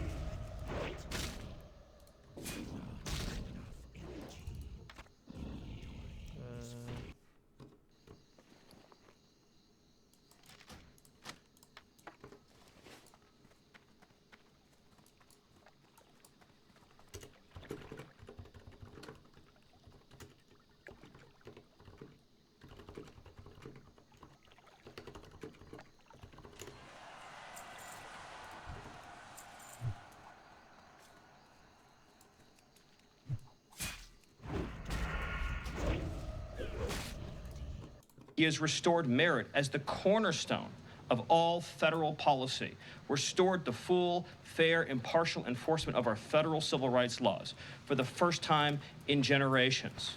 And he has cracked down on individuals across this government and nonprofits who have engaged in illegal racial discrimination against the American people. This includes making clear to every educational institution in this country that ending diversity, equity, and inclusion, ending unlawful race discrimination is a precondition of receiving federal funds. He has also saved women's sports by ending the participation of men in women's sports. He has ended radical gender ideology across the entire federal government, and he's pressured the private sector to also end and combat radical gender ideology. He's reestablished the scientific and biological truth that there are only two sexes in this country, male and female, that those are biologically based determinations. They are not based and can never be based on gender identity. That includes rooting out of the Department of Defense all DEI policies, all critical race theory, all gender madness. And once again, having a military that is focused solely and exclusively on readiness, preparedness, and lethality.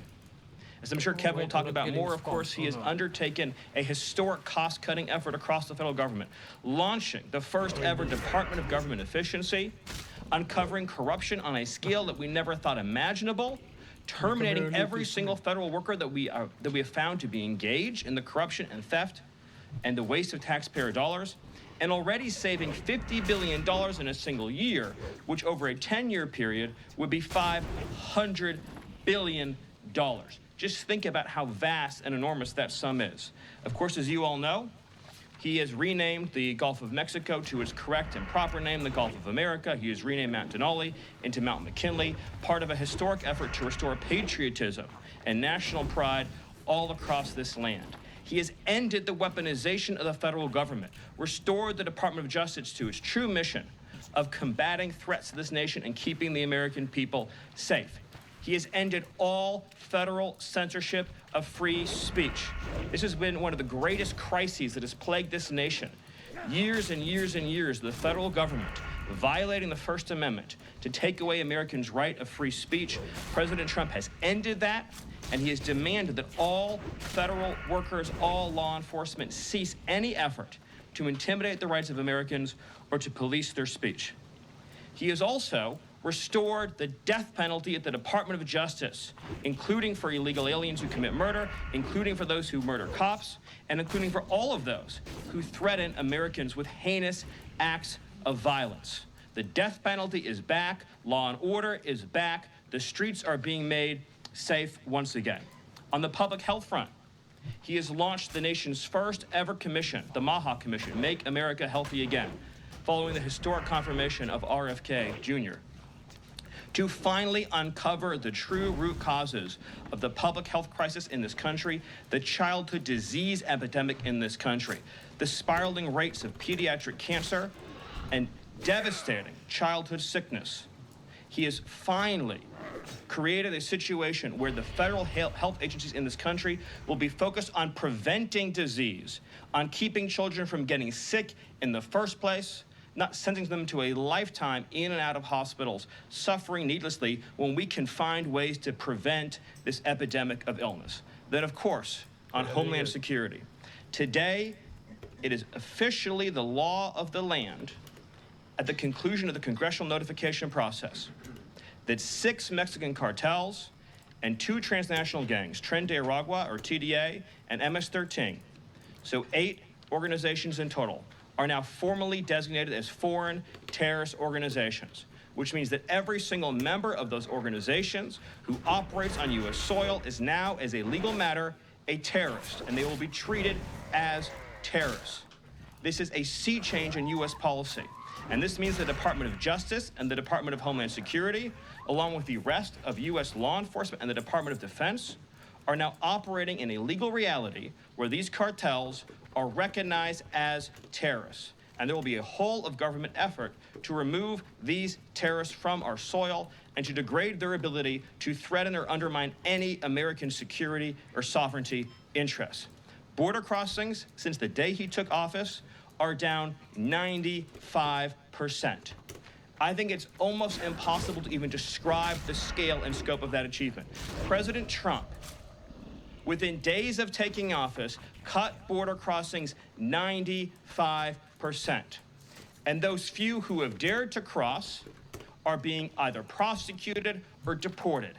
They're either facing significant jail time for trafficking, smuggling, harboring, aiding, impeding, or they're being immediately removed from our soil. Either way, at the end of the process, they are going home. He's re-implemented Remain in Mexico, and he has obtained historic cooperation from foreign countries all around the world in accepting their deportees back. And he has used the United States military to fully seal the southern border with a historic deployment of both active duty and National Guard troops, resumed the building of infrastructure. He has opened up Guantanamo Bay, and he's using military aircraft to carry out deportations all across this country. And ICE is joining with ATF, DEA, and FBI to carry out the largest deportation operation in American history. The criminals are going home. The border is sealed shut. America is safe, sovereign, proud, and free. We are a nation that everyone in the world understands all across this planet. You do not come here illegally. You will not get in. You will go to jail. You will go home. You will not succeed. This is the biggest and most successful change in any area of law enforcement that this nation has ever seen, and he did it in under 1 month. Thank you.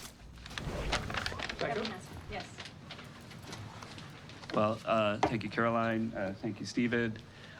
You know, one of the things that President Trump cares most about is job creation, and it was about 7 years ago I had the honor of joining you in this room for the first time, and it looks like we've created a lot more jobs in the last month.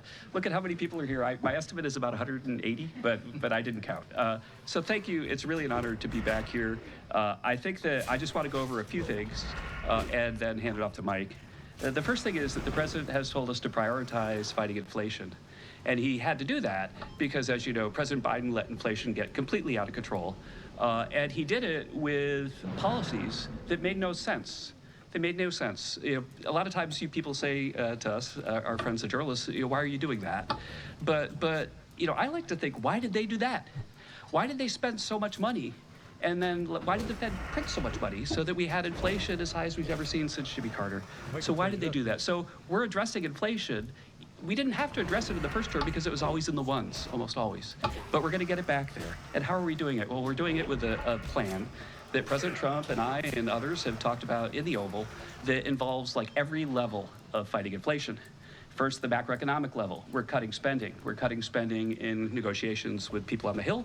We're cutting spending with the advice of our IT consultant, Elon Musk.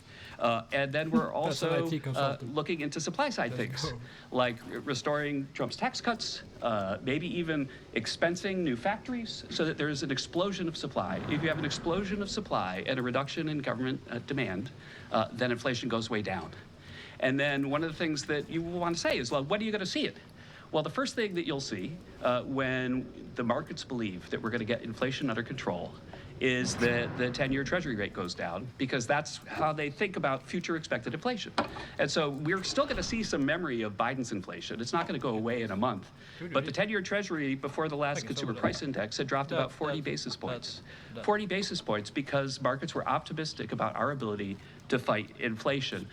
40 basis points is kind of not a fun thing to say. Economists talk that way, I apologize. But the way to think about it is, for a typical mortgage, if that affects the mortgage rate, then it's going to save a typical family buying a house about $1,000 a year. And that's just in our first month. Okay. The second thing we've done is we've had a lot of trade talks. In fact, I was just meeting a minister from Mexico with Howard Lutnick just a couple of hours ago. And we're talking about reciprocal trade, and we're also talking about the fentanyl crisis. And so reciprocal trade is about our government treating other governments the way they treat us. We want trade to be fair. It turns out that Americans have been disadvantaged by foreign governments over and over, and President Trump wants it to stop. And the fact that struck me as most noticeable when I started to look at what President Trump was asking us to do is that last year we have data, U.S. companies paid $370 billion in taxes to foreign governments. $370 billion.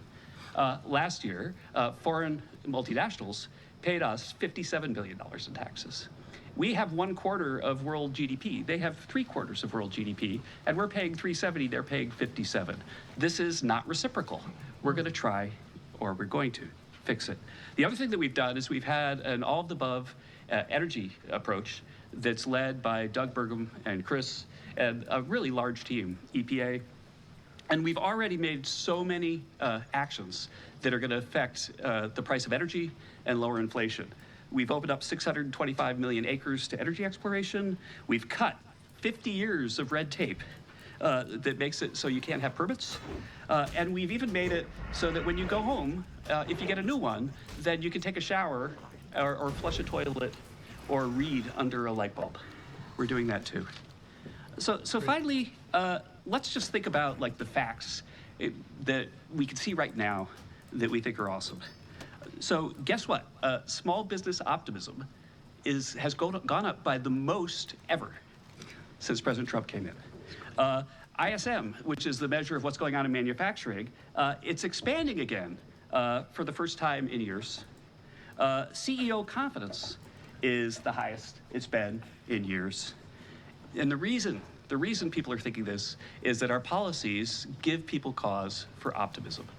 And then I want to reiterate what Stephen Miller said, because it's so important, and it's so important for financial markets to start to digest this, that if, say, the Treasury Secretary or any cabinet secretary with Elon Musk is able to find some savings, say $100 billion, well, in CBO land, that's actually like about 10 times that, or maybe 12 times that, over a 10-year window. And so when you're thinking about the negotiations right now over reconciliation and thinking about, well, 4 trillion, 5 trillion, well, those numbers in terms of the savings are going to end up being small because of all the waste that we're finding. And so we're incredibly optimistic about the future of inflation and the future of our economy. And we're optimistic because we're making so much progress so far, and we already see it in market prices. And with that, I'll hand it off to Mike. Oh, I was doing it. Yeah. Thanks, Kevin. Well, good afternoon. What a month, and what a sea change in our foreign policy. In addition to what we're doing on the border and restoring American sovereignty, in addition to what we're doing in our economy and the job creation and the inflation reduction, we are bringing the world back to where it was at the end of President Trump's first term, which is a world of peace, prosperity, and looking forward and getting us out of the chaos that we've just seen over the last 4 years. So over the last month, just to name a few, I had the honor of sitting in the Oval Office as President Trump spoke with President Putin, and then immediately spoke with President Zelensky, and both of them said only President Trump could bring both sides to the table, and only President Trump could stop the horrific fighting that has been going on now for the better part of 4 years,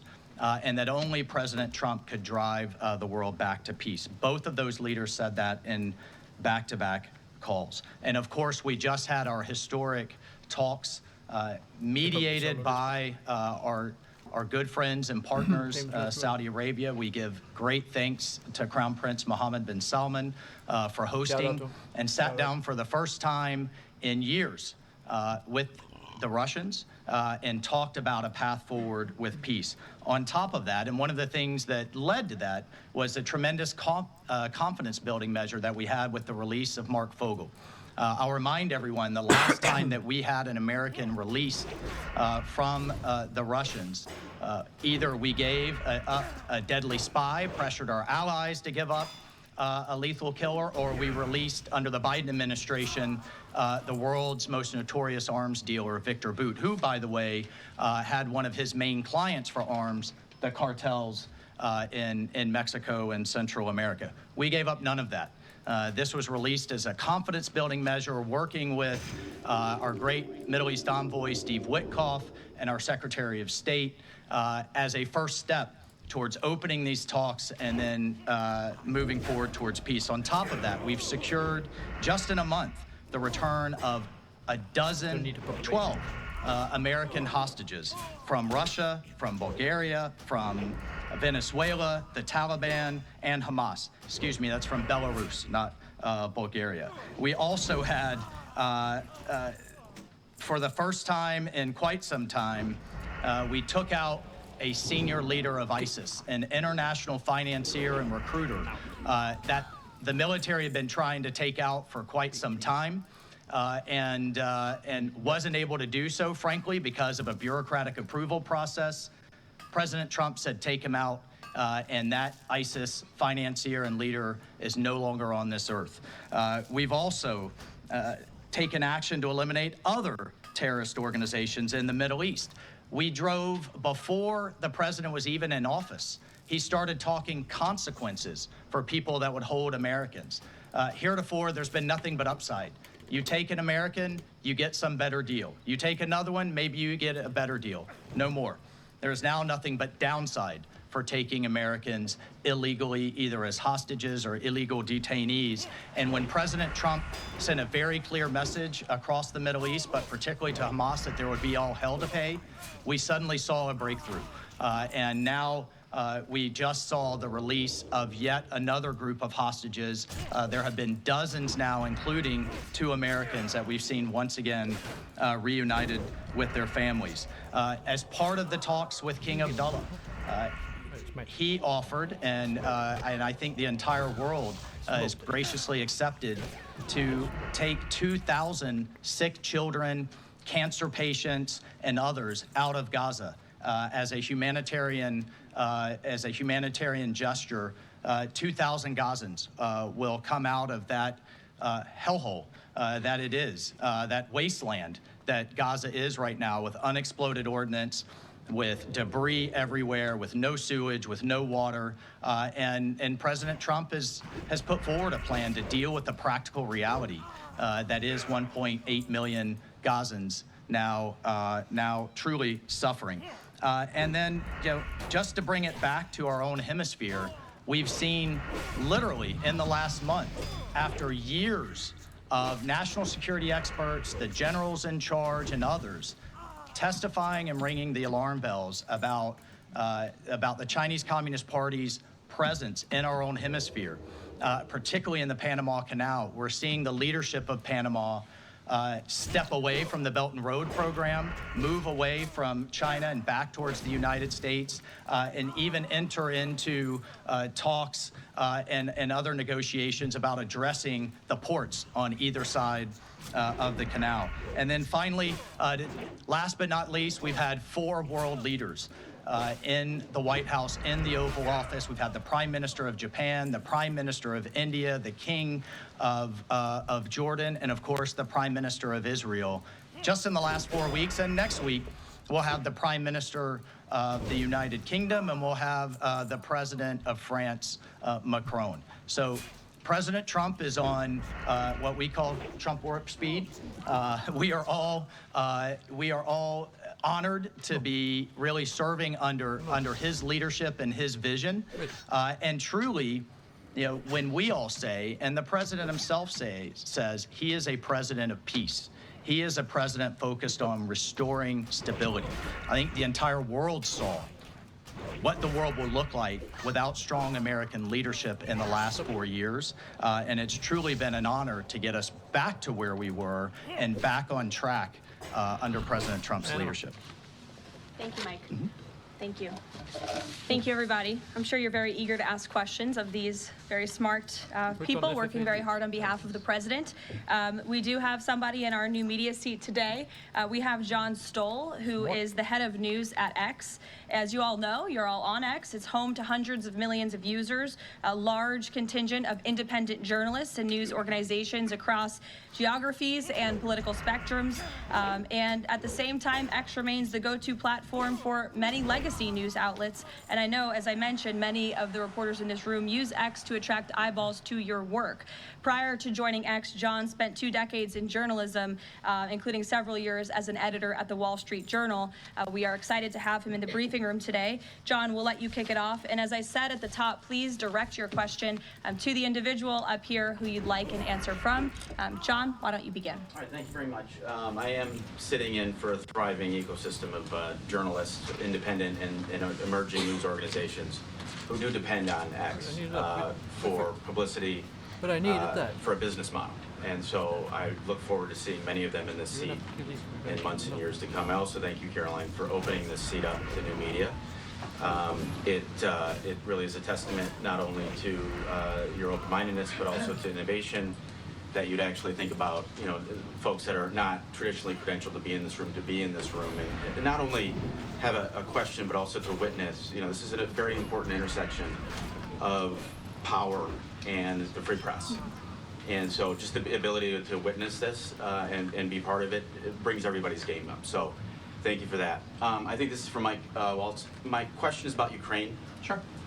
For about more than 10 years, I've been fascinated, like many, with what's going on. Was in Northern Europe, working out of the Baltics when Crimea was annexed, and was a lot of this came on Twitter.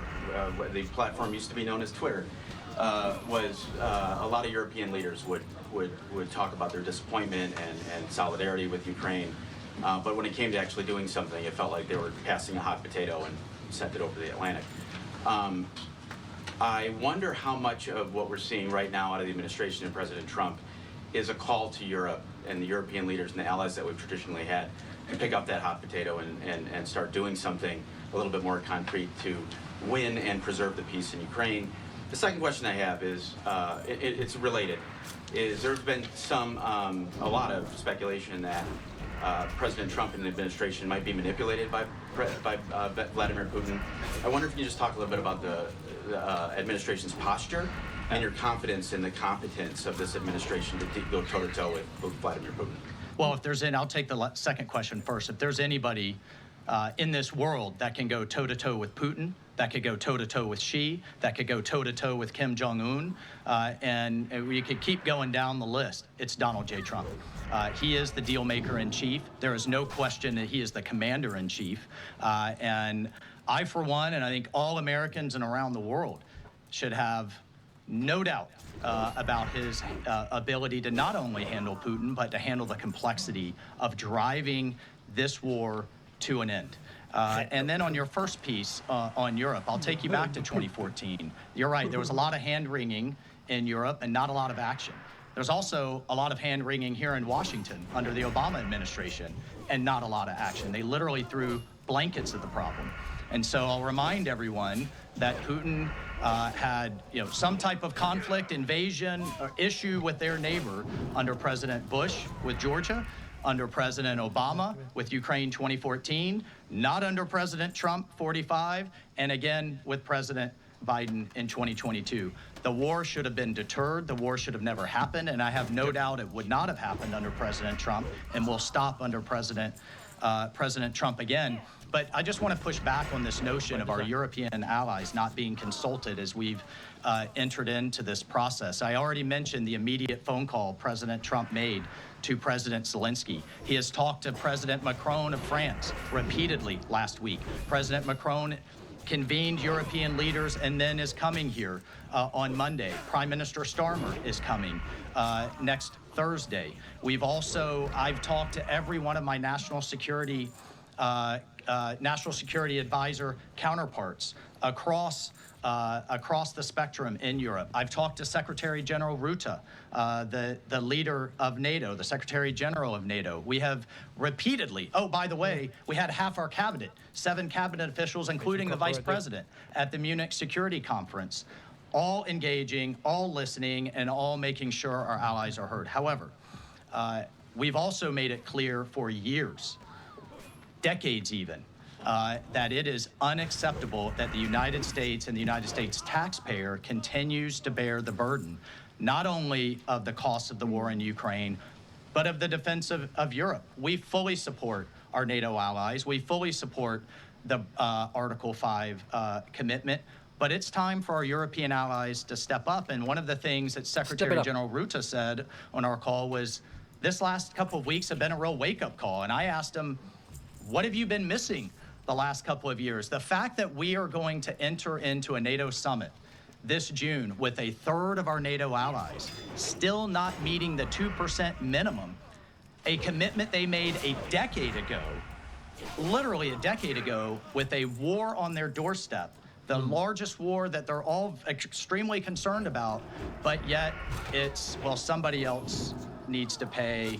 We've got other domestic priorities. It's unacceptable. President Trump's made that clear.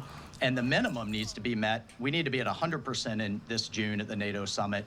And then let's talk about exceeding it, which is what President Trump has been talking about with 5% of GDP.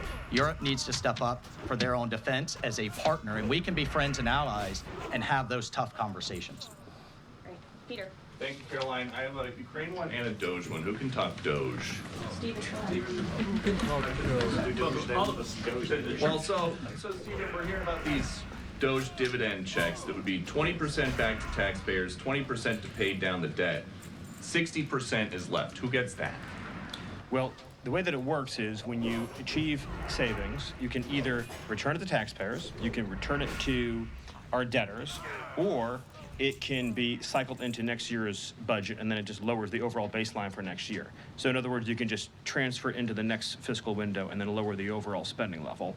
And that means that you can achieve a permanent savings that way, and that reduces the deficit. And when is it that people might see those checks? Well, this is all going to be worked on through the reconciliation process with Congress that's going underway right now. As you've seen, the Senate's moving a bill, the House is moving a bill. The president has great confidence in both chambers to deliver on his priorities. I would just take this opportunity to note that President Trump has made a historic commitment to the working class of this country to fight for major tax relief and major price relief.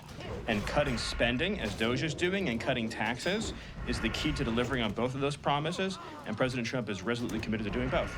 Thank you. And on Ukraine, I guess this is for Mike. Sure. After the president's post on Truth Social yesterday, need to know, who does he think is more responsible for the Russian invasion of Ukraine, Putin or Zelensky? Well, look, his goal, Peter, is to bring this war to an end, period. And there has been ongoing fighting on both sides. It is World War I style trench warfare.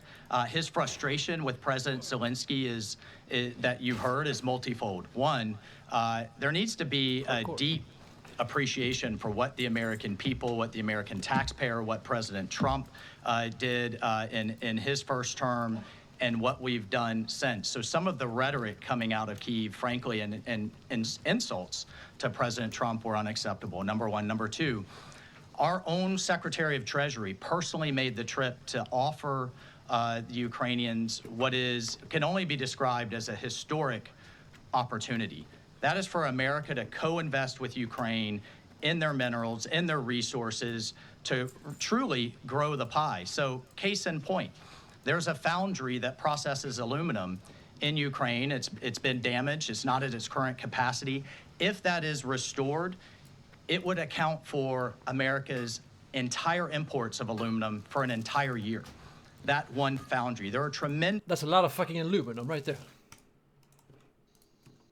resources there, not only is that long-term security for Ukraine, not only do we help them grow the pie with investments, but we do have an obligation to the American taxpayer in helping them recoup the hundreds of billions that have occurred. So, rather than enter into some constructive conversations about what that deal should be going forward, we got a lot of rhetoric in the media that was incredibly unfortunate. And I could just tell you, Peter, as a veteran, as somebody who's been in combat, this war is horrific. And I think we've lost sight of that, of the literally thousands of people that are dying a day, families that are going without the next generation. And I find it kind of, frankly ridiculous. So many people in Washington that were just demanding, pounding the table for a ceasefire in Gaza are suddenly aghast that the president would demand one and both sides come to the table when it comes to Ukraine, a war that has been arguably far greater in scope and scale and far more dangerous in terms of global escalation to U.S. security. And I do have one for Caroline. Does President Trump have a bet with Trudeau about this USA-Canada hockey game tonight? And when there is a big hockey game on, is the president watching for the goals or for the fights? Probably both. I think he's watching for the United States to win tonight. I know he talked to the USA hockey team this morning. He talked to the players after their morning practice around 10 o'clock. And I also spoke to some folks from that team after. They were jubilant over President Trump's comments to the team. I believe they're going to put out a video of that call. So he looks forward to watching the game tonight, and we look forward to the United States beating our soon-to-be 51st state, Canada. Bloomberg, go ahead. My question for Mike Waltz. Is it down here? There's a readout of Kellogg's meeting with Zelensky that just wrapped up, and in particular, Zelensky publicly rejected this deal about the rare earth minerals. Where does that stand?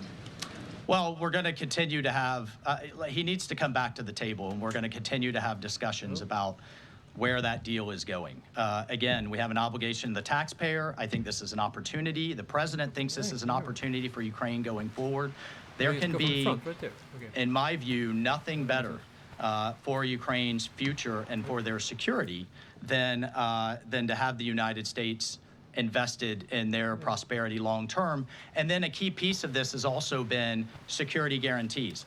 Look, the reality that we're talking about here is it in Ukraine's interest? Is it in Europe's interest? It certainly isn't in Russia's interest or in the American people's interest for this war to grind on forever and ever and ever. So a key part of his conversation was helping President Zelensky understand this war needs to come to an end. This kind of open-ended president ever in people's interest. Europe's interest is it in Ukraine's interest? Is it in Europe's interest? It certainly isn't in Russia's interest or in the American people's interest for this war to grind on forever and ever. But it is in the interest of the military-industrial complex and the elite and the blippity bloopity bloppity beep. Wait. It's locked. Wait. I need some. Oh no, I need some. How much do I need? Oh. Oh. Polly, what the fuck are you doing, Polly? Do I need to pick to open that?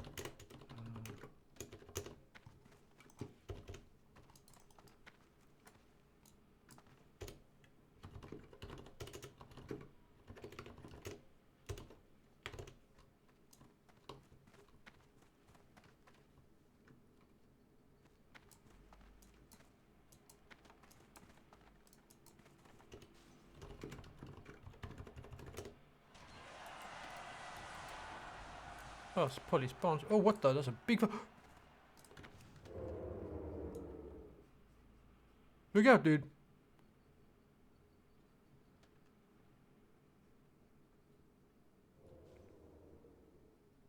What the fuck did you just do? I'm heartstoning. I'm heartstoning.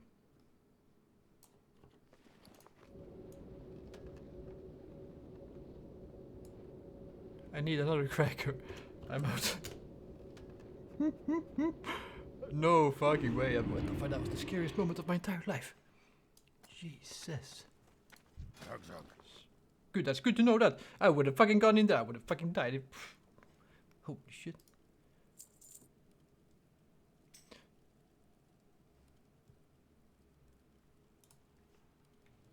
From level 1.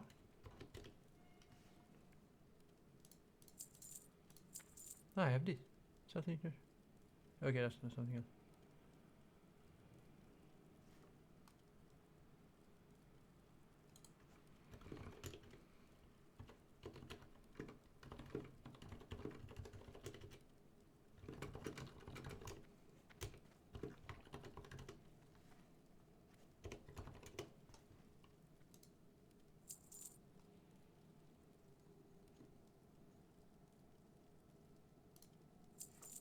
Do I try selling anything on auction house? Buys when equipped, buys when equipped, buys when sell.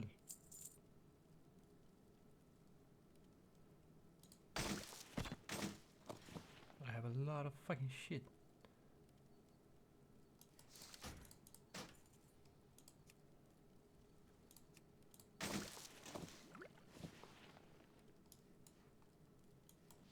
Speak, friend. Victory.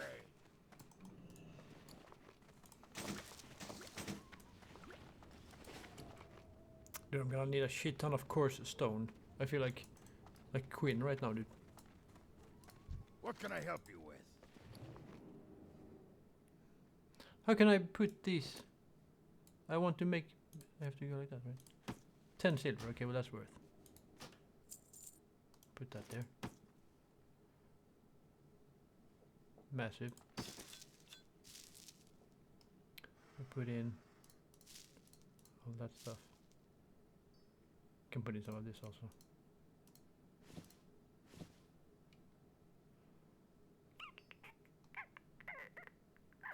Should I take this out and go down and quest there? We're gonna we're gonna make a plan right now, boys. I'm gonna make a plan, even though we have the Onyxia buff.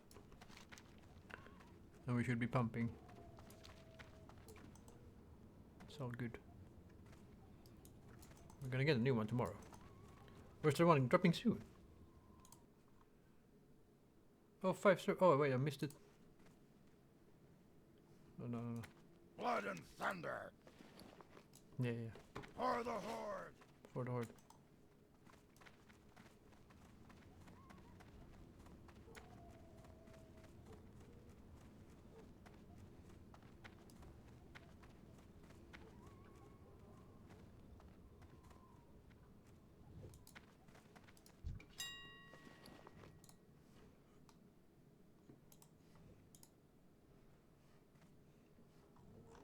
$60 silver. That's 2 spirit. 1 on those. Well, I'm gonna fucking... And it sells for... Wait, what? Did I see that correctly, really? Well, I'm gonna sell this. I'm gonna sell it for half. What the fuck are they?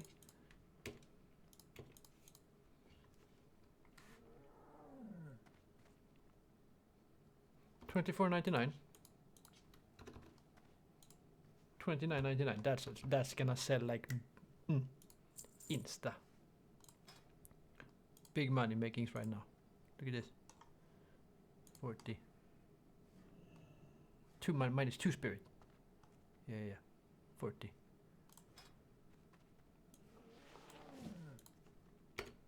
Let's do the same thing.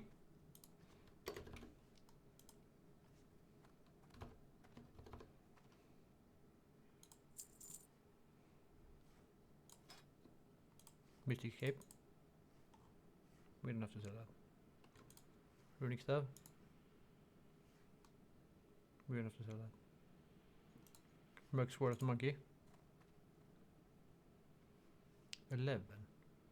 10. Not worth. Nobody's got that.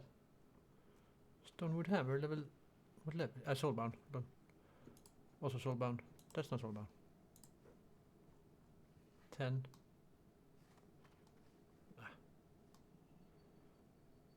Okay, we're good with that then. Wait, light feathers, I can sell those.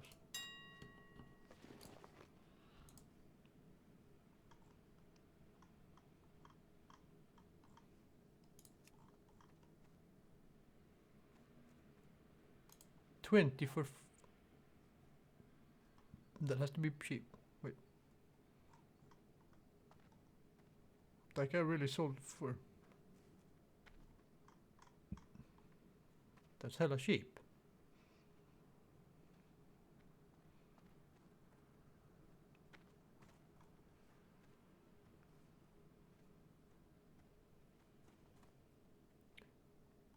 I mean, if I buy those, and then sell them again. A stack is 20-ish.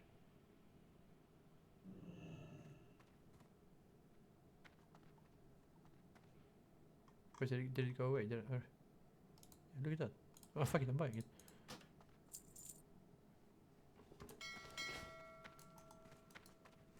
Lol. Insane money-making skills right now. And ever. So a key part of his conversation was helping President Zelensky understand this war needs to come to an end. This kind of open-ended mantra that we've had under the Biden administration, that's over. And I think a lot of people are having a hard time accepting that. And then the other piece is there's been discussions from Prime Minister Starmer and also President Macron about European-led security guarantees. We welcome that. We've been asking Europe to step up and secure its own prosperity, safety, and security. So we certainly welcome that, and we certainly welcome more European assistance. As I told my counterparts, come to the table with more if you want a bigger seat at the table. And we've been asking for that for quite some time. And has Russia pushed for sanctions in your talks with them? And have you consulted with international partners and allies about potentially rolling back sanctions in these negotiations to end the war? The talks with our Russian counterparts, both with my counterpart, the National Security Advisor, Secretary Rubio's counterpart, the Foreign Minister Lavrov, you know, it really was quite broad, focused on what is the goals for our broader relationship, but very clear that the fighting has to stop to get to any of those brighter goals. And as a first step, we're just going to do some common sense things like restore the ability of both of our embassies to function. And again, you know, this is common sense in foreign policy world. They call it shuttle diplomacy. We have to talk to both sides in order to get to both sides to the table, and both sides have said only President Trump could do that. Deanna. Thank you, and my question is for Mike Waltz. All right. Sorry. The president has called Zelensky a dictator. Does he view Putin as a dictator? And does he want Zelensky out of power? I know he's called for elections. And then thirdly, the head of the Defense Committee in Ukraine's parliament just has claimed that the U.S. has stopped selling weapons to Ukraine. Is that true? Well, most of our weapons that have gone to Ukraine have been part of a drawdown authority where we've literally taken them out of our stocks and then eventually through appropriations started buying them again to refill our stocks. I'll just state that there has been a lag in a lot of that process. So many of our stocks, as we look at our operations around the world, are becoming more depleted. That's one of the reasons many people have had a lot of concern about when does this end? How much is it going to take? How many lives will be lost? How much will we spend? As a member of Congress, we repeatedly asked the Biden administration those questions, and we never got a satisfactory answer. Look, President Trump is obviously very frustrated right now with President Zelensky. The fact that he hasn't come to the table, that he hasn't been willing to take this opportunity that we have offered. I think he eventually will get to that point, and I hope so very quickly. But President Trump, as we made clear to our Russian counterparts, and I want to make clear today, he's focused on stopping the fighting and moving forward. And we could argue all day long about what's happened in the past. Reagan. Yeah, what about the IRA? Excuse me, I just called on Reagan. Reagan, go ahead. I have a question for Stephen and a question for Mike. Sure. Stephen, I can start with you. There have been reports that Trump is unhappy with the rate of deportations and he wants them to be higher. Is the president happy with the rate of deportations, and are there any plans to speed up the process? Well, first of all, we all appreciate the encouragement from the media to deport as many illegal aliens as humanly possible. So thank you, and I will promise you that the full might of the Department of Homeland Security, the Department of Justice, the Department of Defense, and every element and instrument of national power will be used to remove, with speed, all criminal illegals from the soil of the United States of America, to enforce final removal orders, and to ensure that this country is for American citizens and those who legally belong in this country. We inherited an ICE that was completely shuttered. We inherited a Department of Homeland Security whose sole mission was to resettle illegal aliens within the United States of America. In 30 days, the president sealed the border shut, declared the cartels to be terrorist organizations, has increased ICE deportations to levels not seen in decades, and we are shortly on the verge of achieving a pace and speed of deportations this country has never before seen. Thank you. And Mike, there have been reports that there's some underground opposition to Trump's pick for Undersecretary of Defense and Policy, Elbridge Colby. Have you or anyone from the administration been personally lobbying senators to support Elbridge Colby? Look, I've worked with Bridge Colby in the past. He has the president's full support to be the Undersecretary of Policy, which will be a critical policy arm for Secretary Hegseth going forward that will implement a lot of these policies. And really, that's been to the extent of it. I think there's been a lot of kind of, breathless. Are those better? I don't know. Back and forth in the press, but we're full speed ahead to get the president's team in place so we can implement his America First policy. Thank you. Mike has spoken pretty extensively. Does anybody have questions for Stephen or for Mr. Hassett? Nobody wants to talk about the economy? Sure. IRS? Okay, go ahead. This would be for either one of you. So we reported, several other outlets have reported that about 3,500 people are due to be lose their jobs at the IRS by the end of the week. If the goal of these spending cuts across the federal government has been to reduce the debt, why impose some of the deepest cuts we've seen so far at the agency responsible for raising revenue for the federal government? Well, I think our objective is to make sure that the employees that we pay are being productive and effective. And there are many, more than 100,000 people working to collect taxes, and not all of them are fully occupied. And the Treasury Secretary is studying the matter and feels like 3,500 is a small number, and probably can get bigger, especially as we improve the IT at the IRS. And so I think that it's absolutely something that is on the table for good reasons. And the point is that don't just talk about the IRS, talk about all of government. That there are so many places. I live in D.C. You maybe live in D.C. where nobody's going to the buildings. People aren't commuting because nobody's doing their job. We look back and we see that there are all these people doing two jobs.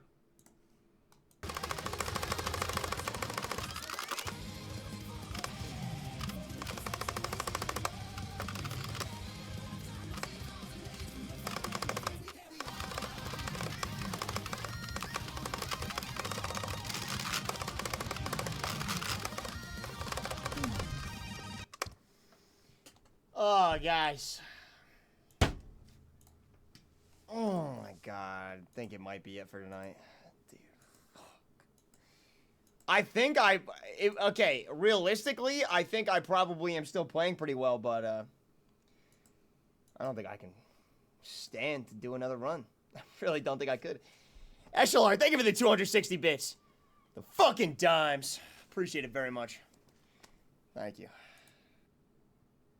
Keep me healthy, keep me healthy. Ulted. I'm trying. Big. Strange. Nice. Don't see none, by the way. We cannot get off point. We can literally not get off. Holy shit. I'm fading us. Ready. Solar. Kill hook. Hook. Everyone hook. Nice. Solar after. Might be TPing. I don't know if they'll make it. Well, maybe actually. Jeff on the point, by the way. Fuck, they'll make it now. No. Byron is ult. Playing the poo-poo. What? The blue poo-poo. Lock in. Starlord knocked. Healer's dead. I don't think I need to ult this. I don't want to ult. Solar's gonna ult. Should I push top 500 also? Where is the reset? When is He's Reset? one. Literally one, solid. Hold. Hold in the Ranks trench, will not be trench, reset. trench. Maintenance starts on. Jeff coming, Ranks will not Melee be. his ass. Okay, thanks. Crap. Good job, first Thank you, point. Shroud. Still got a whole game to play. New content. Ranked. New season. Oh. Is it really not Hogs? He was apparently juggling. No, he juggled me out of. You fucking. We'll shit retain the on me, ranks. bro. From the end. Okay. Like I said, I've never been Gold juggled rank before, and costumes. I got New Chris. completely juggled. Now you know how it feels. You can't even hit like General. any global. Like you're just Graphics. perma-stunned. Yep. Fix the MD. Yeah, I think I was in cloak form, spamming right click, but am I crazy? Maps. Terrain issues. Heroes. There's a bunch of shit. Oh, nice. They have cloak all right. Nice. Maybe we get into it then. There's a new patch. Yeah, maybe they have a turn. It was We'll close play a to little bit. Jeff, right? In the end, or I've kind of been itching for some marbles, so we'll see. No, yeah, it was a healer. But I'm and loving it was having so much really fun in the hardcore World of Warcraft at the moment. OTP? Yeah. Alright, I'm gonna ult kinda early. Let me know if Hulk stuns any of you exiles. They TP by the way. They TP tying, yeah. Bucky's alone. It's all you, doggy. You. Bucky on me. Yeah, I'll get him. Oh, wait, behind you. Go from the flank. Doming us, Mike. I'm trying to help you guys. Uh-huh. No. Dead. That was died, well though. played by the Hulk right there. Gary the Snail. Ooh, look at this guy. Yes. Ooh, look at this guy. That's my What the go. fuck? Gary the Snail. Wait, keep me up. No. Let's go. Reloading. I held 2 of their DPS and killed one of them. Byron, I'm ages away from ult, so. Yep. Me. Reloading. Whoa. Nice. That would have been a shit death. Lord Panther good. Super Gomez has the vault. Yeah, he does. He's gonna go from top right now. I have mine. I would like to not use it for a magic. How about magic? I have it. You got it. You got it. Look at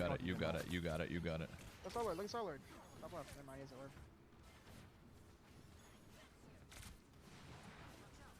Alright, he has Strange Ult too, I think, by the way. Yeah. Good. Double value. Him. Oh, and our Strange is better. Okay, I kill everybody.